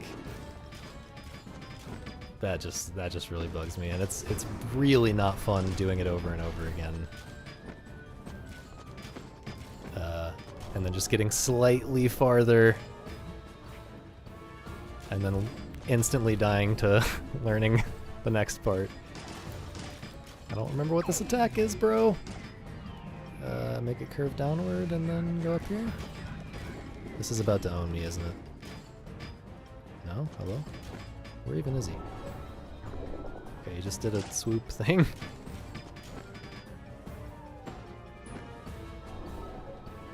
I have no clue where he is. Oh, I can shoot the candles out, can't I? That can help.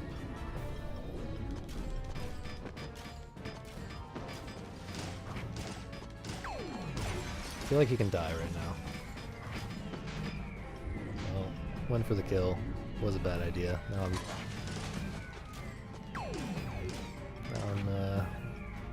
a lot weaker. Didn't even notice when this chandelier fell. Can I make it under this? No. A little tight there. A little tight.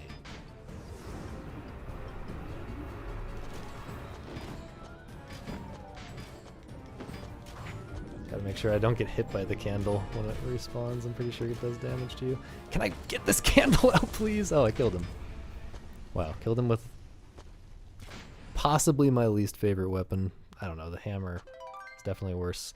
The thing about the weapons is they're good. Pretty much all of them, if not all of them, are good situationally.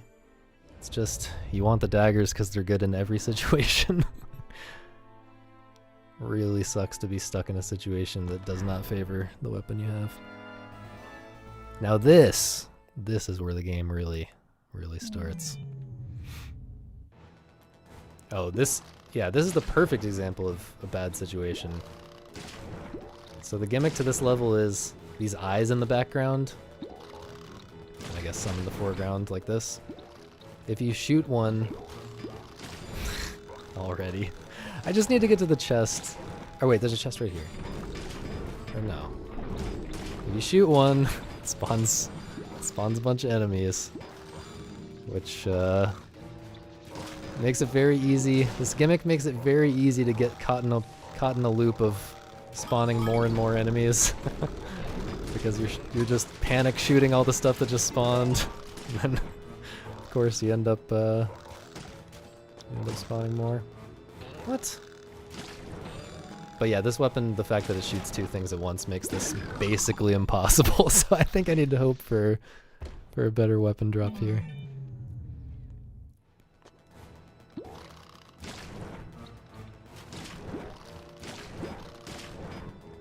This is just... Can I even shoot this thing without setting this off? Okay, I can. Wow. Fortunately, this one isn't a bad one. Each particular eye has a different set thing that it's going to spawn. So like that eye isn't particularly bad. Okay, here we go. This is workable. But like some of the eyes spawn gargoyles. And if that happens, good luck.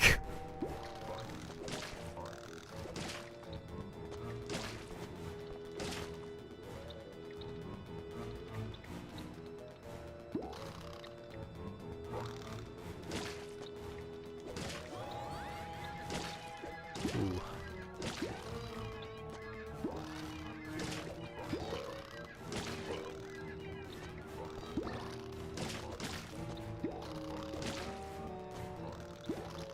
Yeah, it feels really good.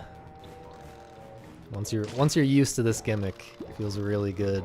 You know, timing every shot.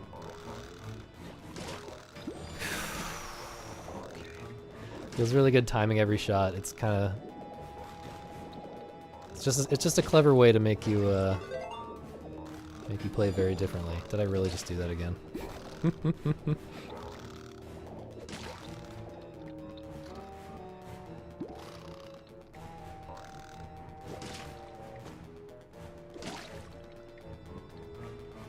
I think there's a chest. Oh, there's a chest if I go down here. That's certainly not what I wanted in my chest.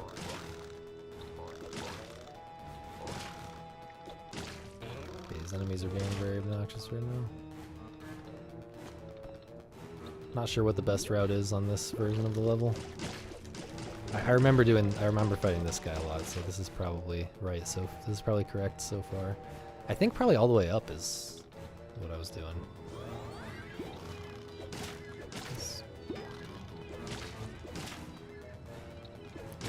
This feels like what I was doing.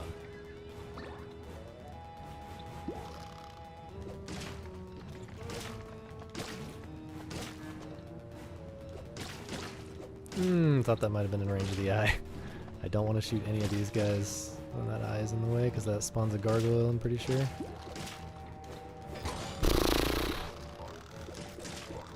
I'm just gonna go! Am I dead? I'm not supposed to jump there. Alright, alright. I'm remembering the strats. We got this.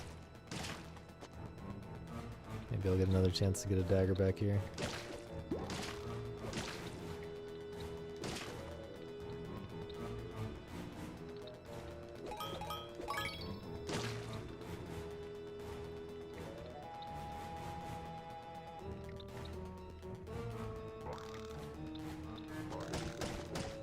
Heyo.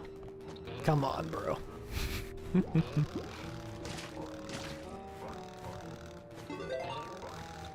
risky there.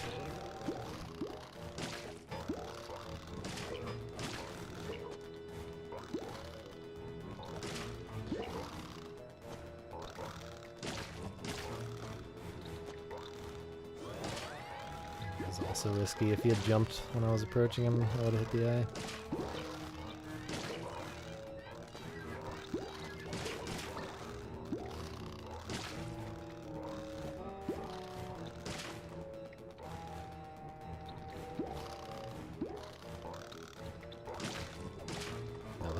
I almost shot that too early.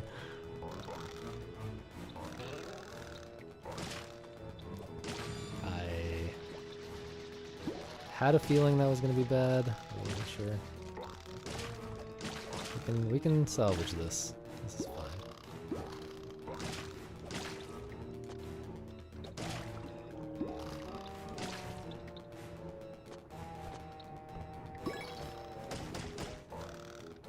really don't want that.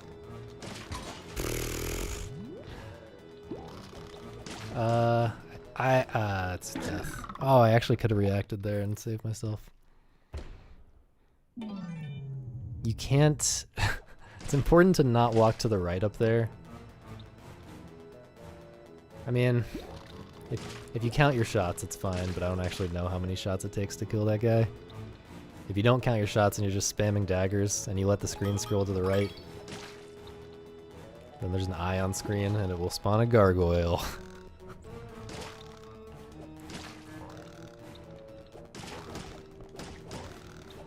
Okay, we don't want this. Ah, we don't want to die either.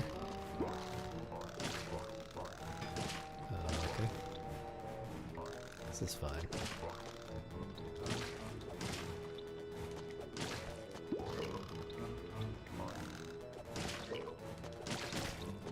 Wait, I think I forgot to... Oh yeah, I forgot to read this message. Site looks fine, by the way. Speaking as a backend developer. See, yeah, I was a backend developer as well. Appreciate the simple page and lack of megabytes of Java. Yeah, exactly. That's how I feel. JavaScript is just painfully slow.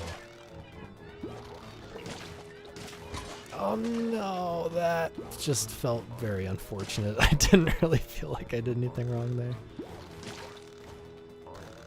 Yeah, it wasn't like, I don't know, it wasn't that hard to put it together even though I had no idea what I was doing. I just kind of fumbled my way through it and made it look pretty decent, I think. Like, it's definitely very minimal. I wish I had ideas for how to spice it up, but I'm not much of a visual aesthetic person. But I think it looks, you know, a lot better than most websites.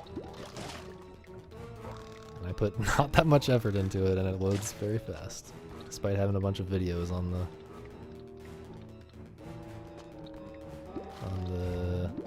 other page. Oh no, I walked to the right again. I guess I just have to do this and... Nice. Alright, this is fine. Did I take damage like right at the... Oh yeah, I took damage that felt very... very unpreventable.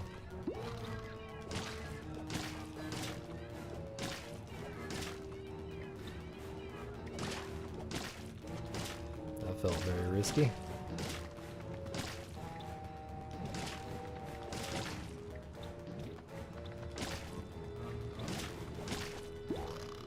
Did that better that time. There we go. I think if I just slide off...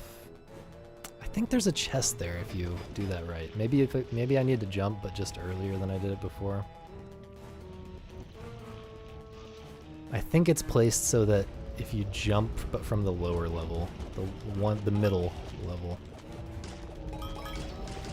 you will land on the chest. Just very tempted to grab this.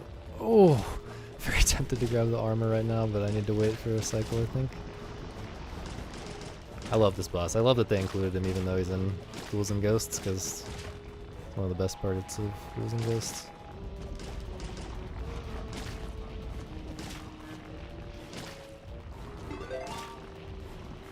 In my opinion.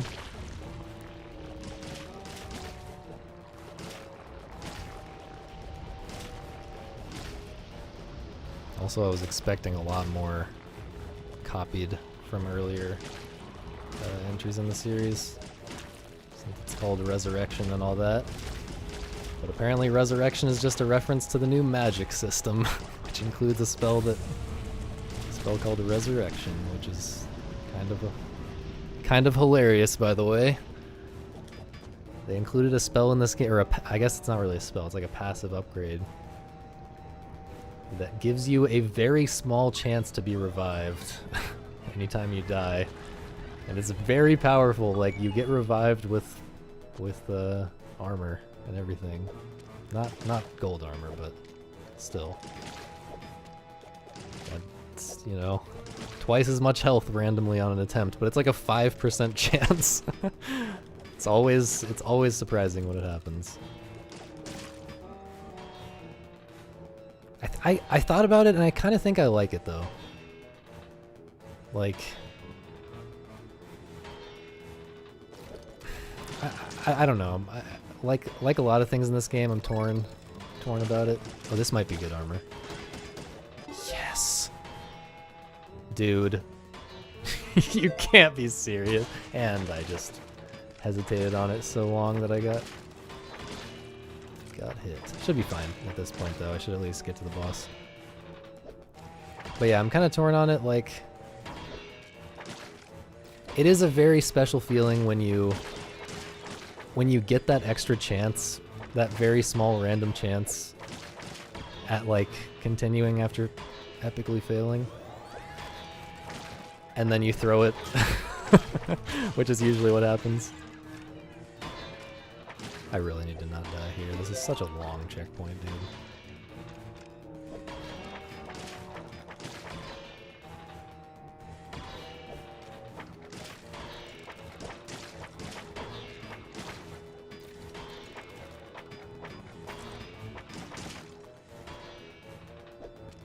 But yeah, this is something I was thinking about for Snowflake's Chance as well. That game has very low probability randomness that can help you out quite a bit. Oh, the heckin' dagger over there. Come on. Very low probability randomness that can help you out on one particular attempt quite a bit. This is so sketchy. No, if I had ducked for that one shot, I was right at the end, man. This is this is brutal. And now I have the bad weapon. Well, not the worst weapon, but not the weapon I'm probably gonna beat this with either.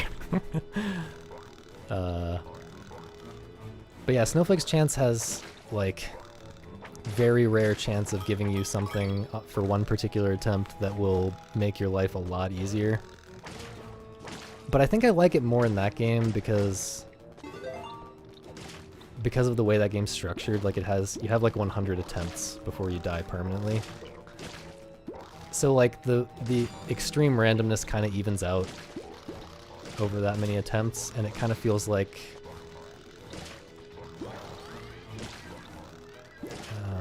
I don't really know how to say it, but rather than feeling like you cheesed it by getting really lucky, you kind of feel like it's all part of the full run of 100 attempts. And if you didn't, it feels like if you don't take advantage of that extra opportunity that the game gave you randomly, then you really goofed. Whereas in this game, it's just like, okay, well, whatever. Get it next time.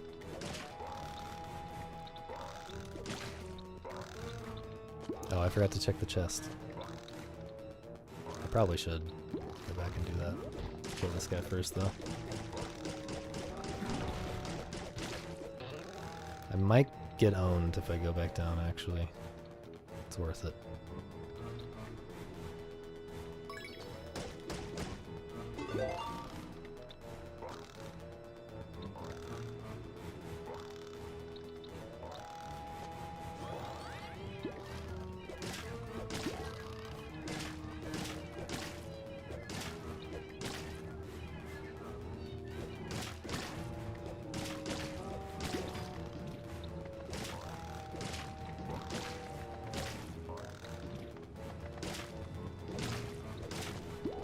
Alright, we're gonna try jumping a bit sooner. That maybe? I was gonna say that was too soon. Apparently not. Dude! Come on, bro! What? What?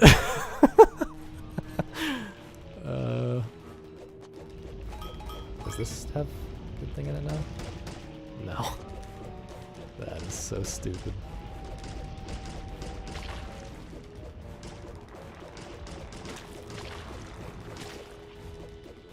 I'm pretty sure if I hadn't opened that last chest, then I would have gotten gold armor in this chest that I actually can reach.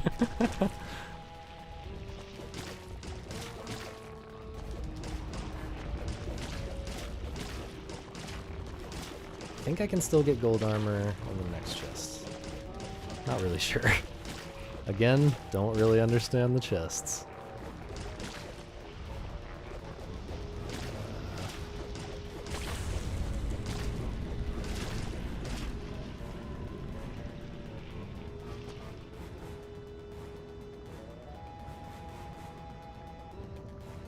Alright, can I remember the parts of this that are cancer that I need to specifically be ready for? I'm thinking I cannot remember.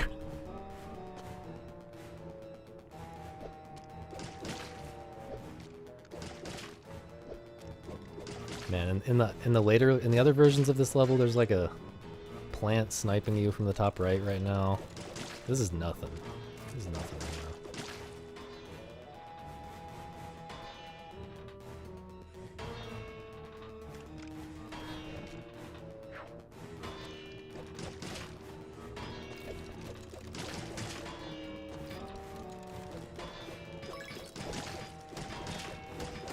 Come on, bro.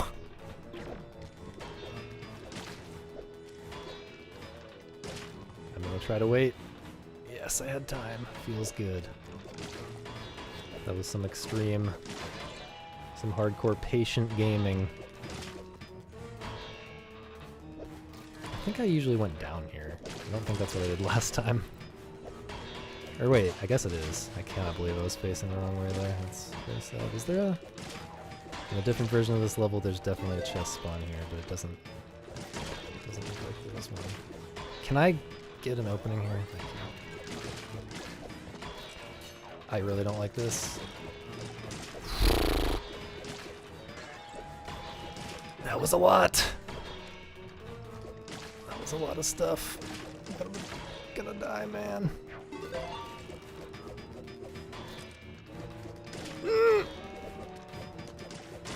No!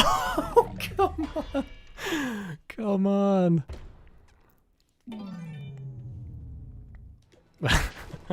I really like this stage though. I don't mind the amount of times that I have died on it.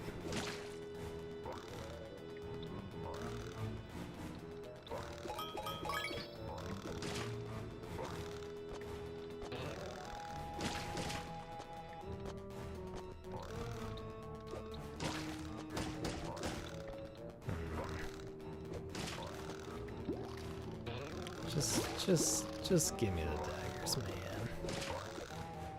It kind of sucks, like I said, the best part of this game is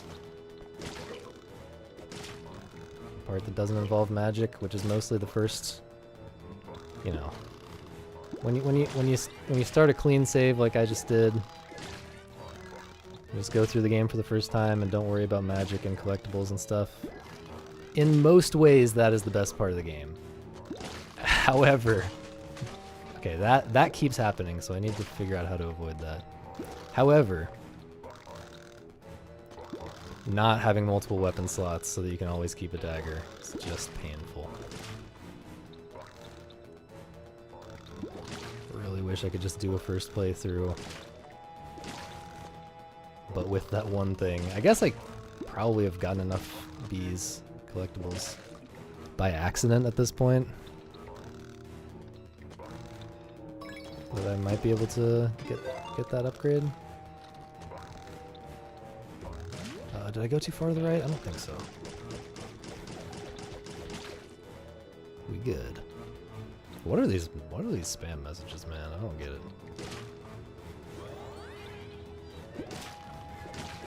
What is YouTube streaming? It's pretty greedy.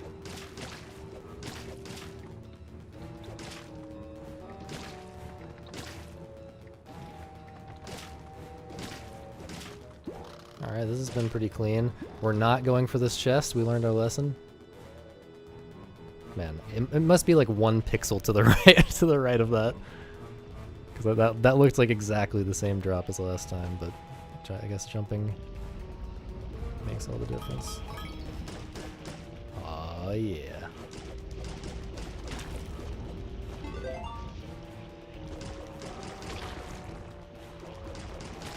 This is the run.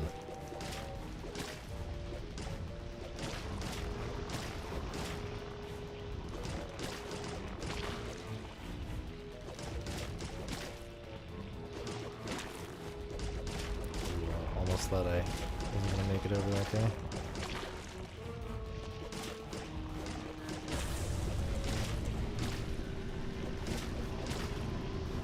I don't know what it is about this fight. It's very satisfying. I guess it gets into that chaos and the moments of panic and stuff like that. You get into situations that feel a little bit different with the way the little dudes spawn and stuff like that. But it also is a little bit closer to consistently fair than some of the stuff in this game. I don't know, that's probably not really the reason I like it so much. There's probably some harder to pin down reason.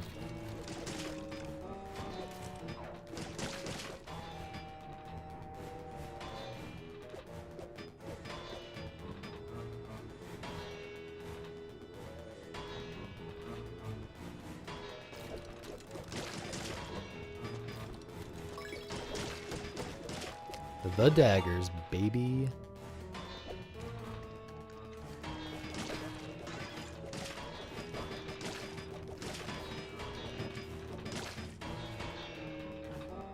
This is what the game is supposed to feel like.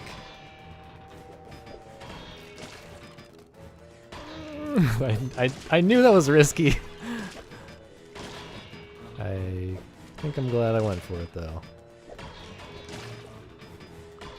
Man, it's just...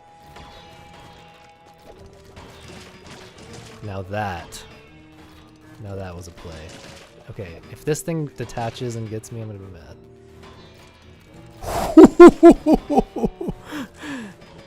So I did all of that going out of my way just to avoid that weapon. Just to avoid that weapon drop. That's what I love about this game, man, right there. Just these moments where you see something that happens just once every, like... It's like so rare that you can't possibly plan for it, like that weapon being right in the way like that. And then you come up with an insane plan to just barely scrape through, and it somehow works. It's just... Oh. Why can't more games feel like that?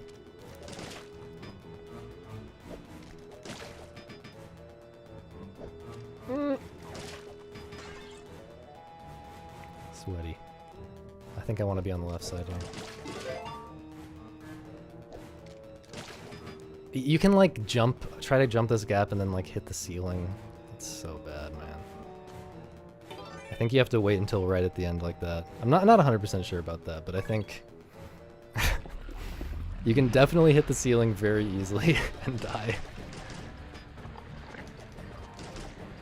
This boss, I feel like it was easy. I did it earlier. Did it earlier today. Or not today. Yesterday. I was finishing up my collectathon. Oh yeah, but I felt like I got lucky with this part. Oh, I guess if you have gold armor, it's pretty easy. But that third phase, when he gets really small, he starts like charging around. And I don't 100% know how to predict where he's going and stuff. But gold armor plus daggers equals win every time. Alright. Last stage. I'll probably end the stream after this. This is about as many people as I expected to show up. Maybe like one more I expected. But...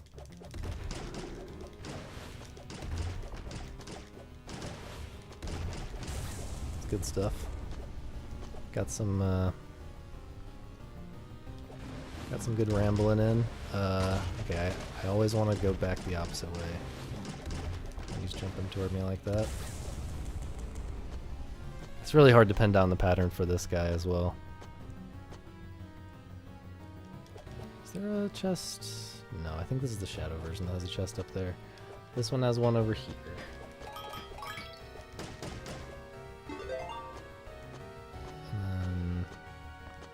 Second chest is gonna be. This is a questionable design moment. I feel like they must have imagined you like trying to kill that guy while jumping over these gaps, which I guess is what speedrunners would do. But as a normal player, you kind of have to just...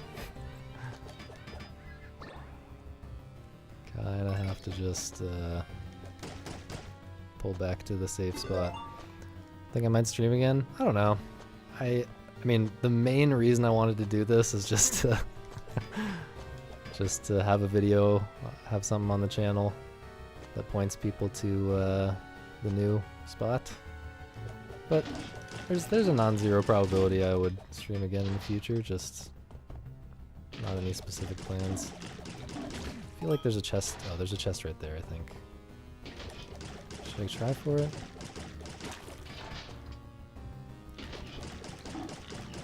This part's pretty easy. It was worth it. It was worth it. Yeah, thanks for hanging out, man. I definitely could have just filled this filled this whole stream with rambling to myself, but it's better having at least one person here.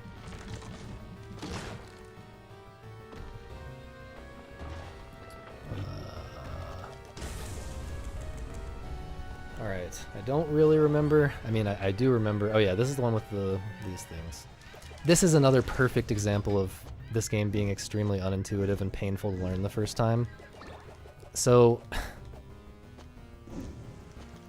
this swarm of insects that's chasing me right now, or that they're spawning occasionally, it's the same exact model and it's the same exact thing as in the boss fight that I just did.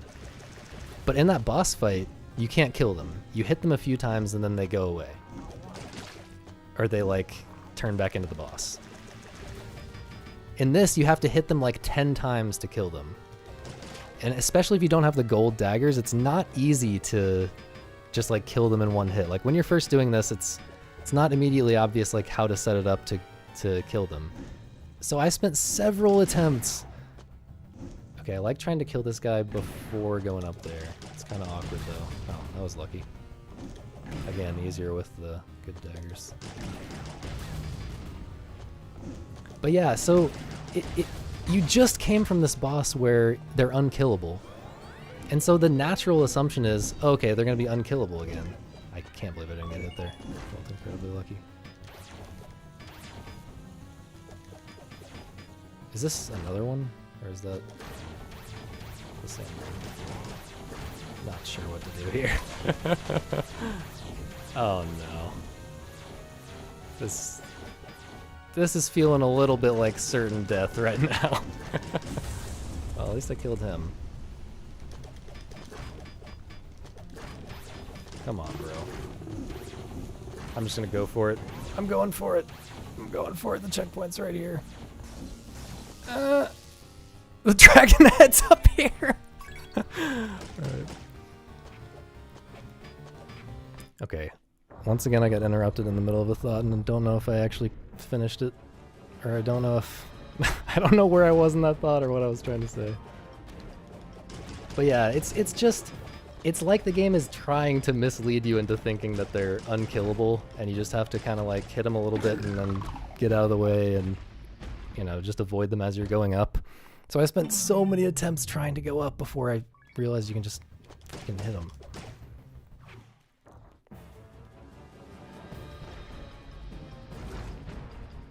Alright, now this boss is really something. It can get a little painful doing the first phase over and over again, but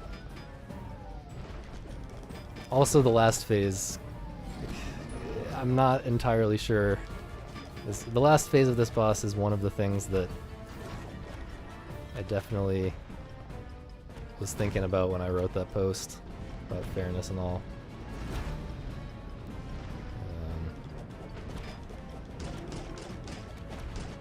Definitely questionable sometimes whether it's even possible. But surely there is a strat.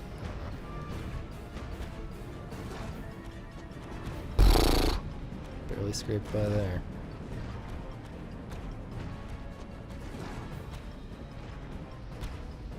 You'll see what I mean when he starts sending bats. The part I'm talking about is when bats start coming out of his fireballs. It's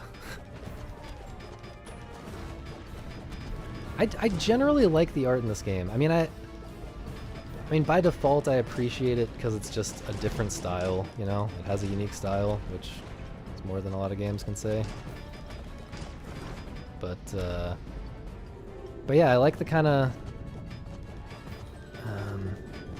rigid animations, and you know, I like the way it looks when your main character jumps and everything. I can't believe I got away with that. Oh no, that's bad. And this is the part where he's about to start sending bats, I think. Or maybe that's not quite yet. But yeah, there are some points where I feel like a little bit more effort would have helped in the visuals, but overall, I dig it.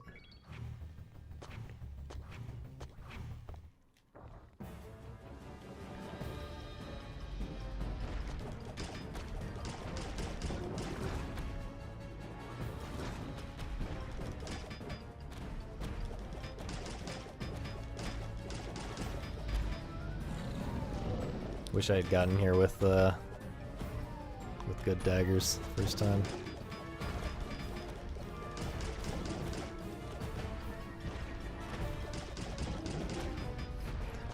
Oh yeah, yeah. It's pretty bizarre.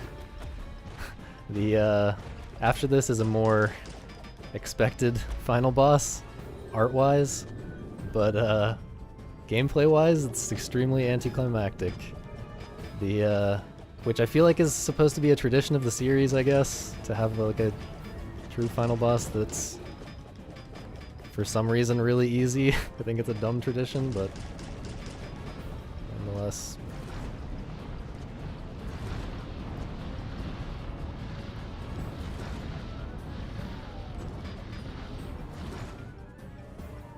Can I get out of here? I guess I can go here.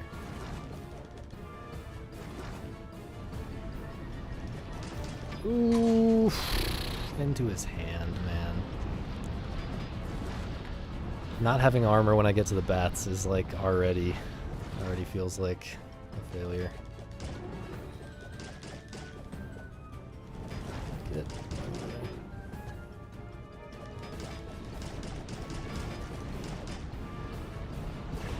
oh, and there's the bats.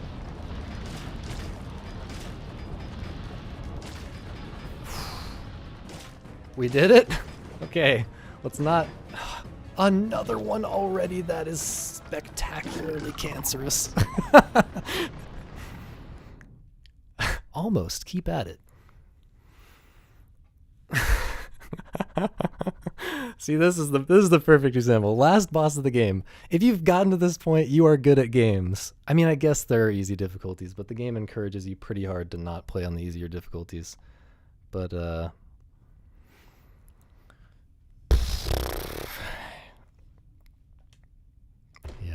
If you've gotten to this point, I feel like you don't need to know. I feel like you don't need to know that his abdomen is immune and his head is vulnerable after a few attempts.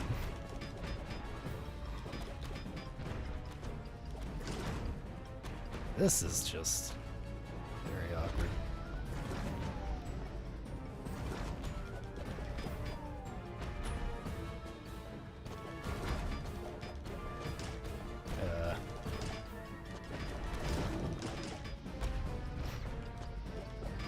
But yeah, I wish I'd gotten here with the better armor. It's a bit tedious to... Actually, I might even go and get the armor. Try to get... Oh no, there's no way I have enough Ds for the armor upgrade. There's no way. But it is kind of painful doing the first phases of this so many times until you don't get owned by the bats.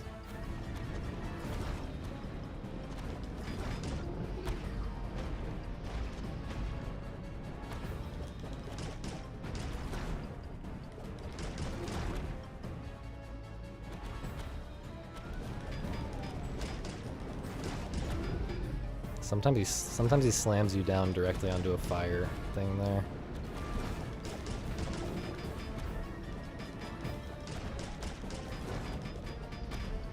Hasn't happened here yet.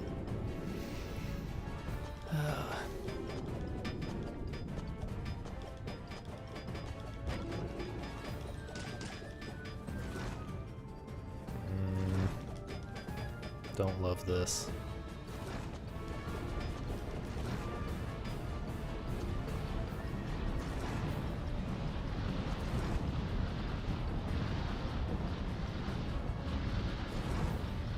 I wish you could like hit him during this part or something. Something other than just standing still once you get into the right position. Ah! Okay, good. It's very sketchy.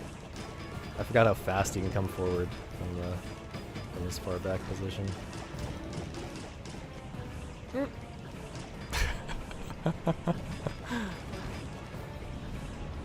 Having some butt clenching moments. Having some butt clenching moments here.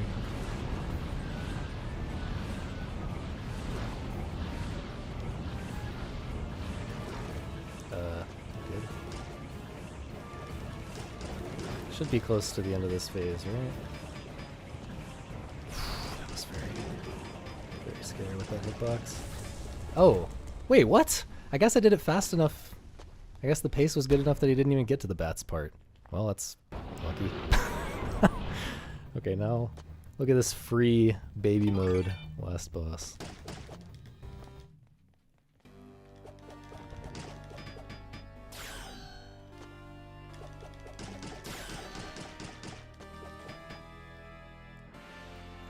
I know you can do some stuff that's more interesting on this. Like you can stand on his foot and then he'll like lift you up or something.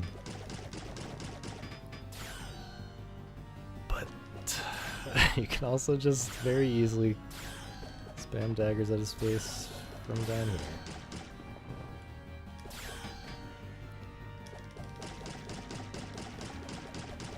I feel like he's almost dead already.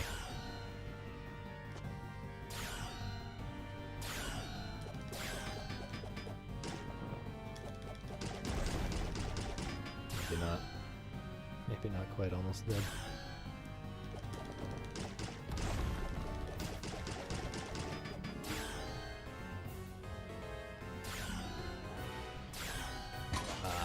If I die on this boss, man. Okay, I don't normally go up on the dragon, so I wasn't used to that pattern. It's a baby mode boss, I promise, bro.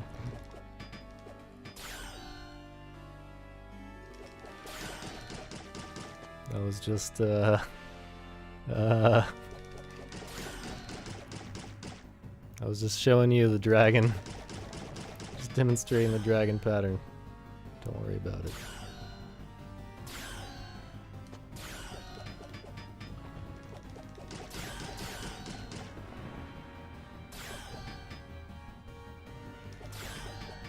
Stop blocking.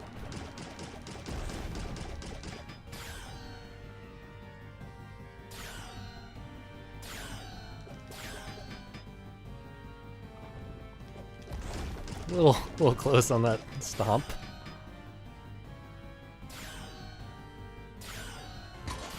Dude, gonna freaking die again. Dragon? What? I've actually never seen this dragon pattern, I guess. Maybe I just got really lucky on this boss before.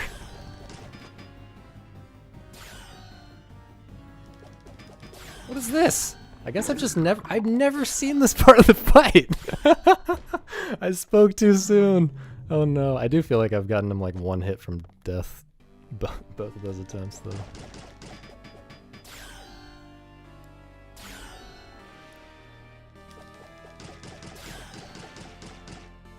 Alright, this is the one though.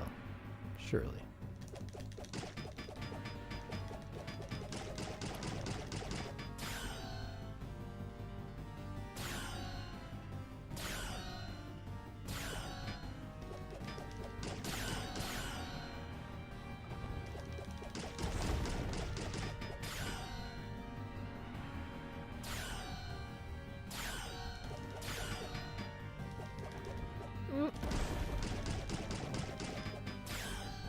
Okay, we're gonna stay under. think that's what's happened. I've gotten to this part of the fight before, but I was always able to stay under him like that. Uh-oh. But this part feels like you have to go over. God dang, dude. What's the next dragon pattern? I have no idea.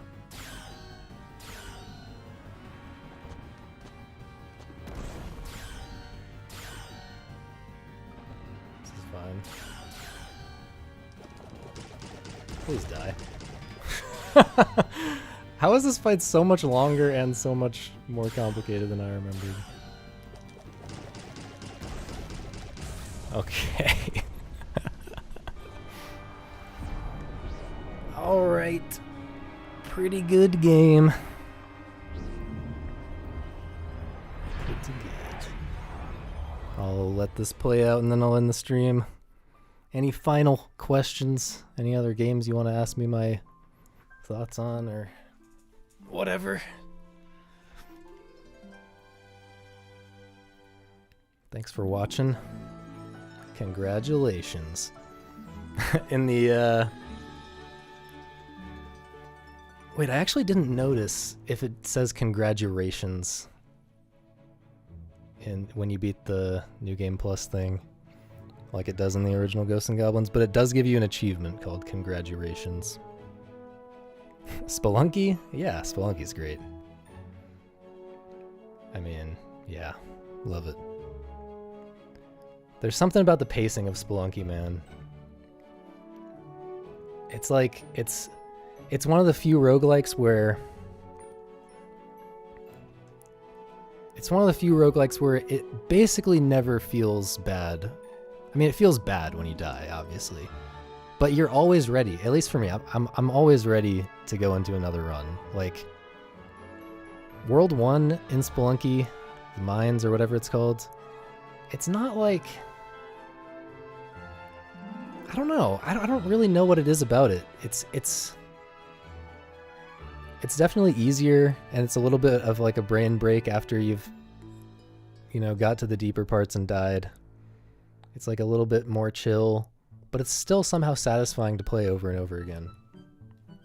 And I think that's one thing they really did not land in Spelunky 2, from what I've played. I played it a lot at launch, but I do want to play it. Do want to get back to it now that they've updated it a lot. I read some of the patch notes, and it seems like they fixed some of my biggest gripes about the game. But I still feel like World 1 just in Spelunky 2, it's just not. It doesn't feel as chill. It doesn't feel like a chill reset period after you start a new run, and it's a little bit too sweaty, I think. I think it's good to have a slightly chiller period. I don't know. I guess I can't say this kind of thing generally because like Syncope House is very sweaty from the very beginning, and I love that game. But yeah, Spelunky 1, great game. Man, this stream went longer than I expected. Almost 3 hours to beat this game. Yeah, it's a pretty good game. Like I said, I'm very, very torn on it. There's some aspect, basically everything connected to the magic system, including a lot of the level design past the first loop, which feels very designed around the magic system. Basically everything connected to the magic system I do not like and think should not be in the game. But starting a new file, doing what I just did, really fun game. Yeah, I don't have any specific plans really. Like, I have a lot of stuff written. I mean, the 2021 post was kind of like just dipping my toe into a bunch of different topics that I've written a decent amount about and may explore more deeply in like a full dedicated post later or something. But I don't know. But yeah, I very well could do something. Like I'm not trying to make it all about games necessarily. I'm glad you like my music recommendations. If you want, if you don't know about this guy, there's this YouTuber called Deep Cuts. If you don't know about him, you should definitely check him out if you like some of the stuff that I posted in Discord back in the day. That is my number one source of recommendations for music these days. He always does a album of the year, like top 25 or whatever video, and I get a ton of good recommendations out of those.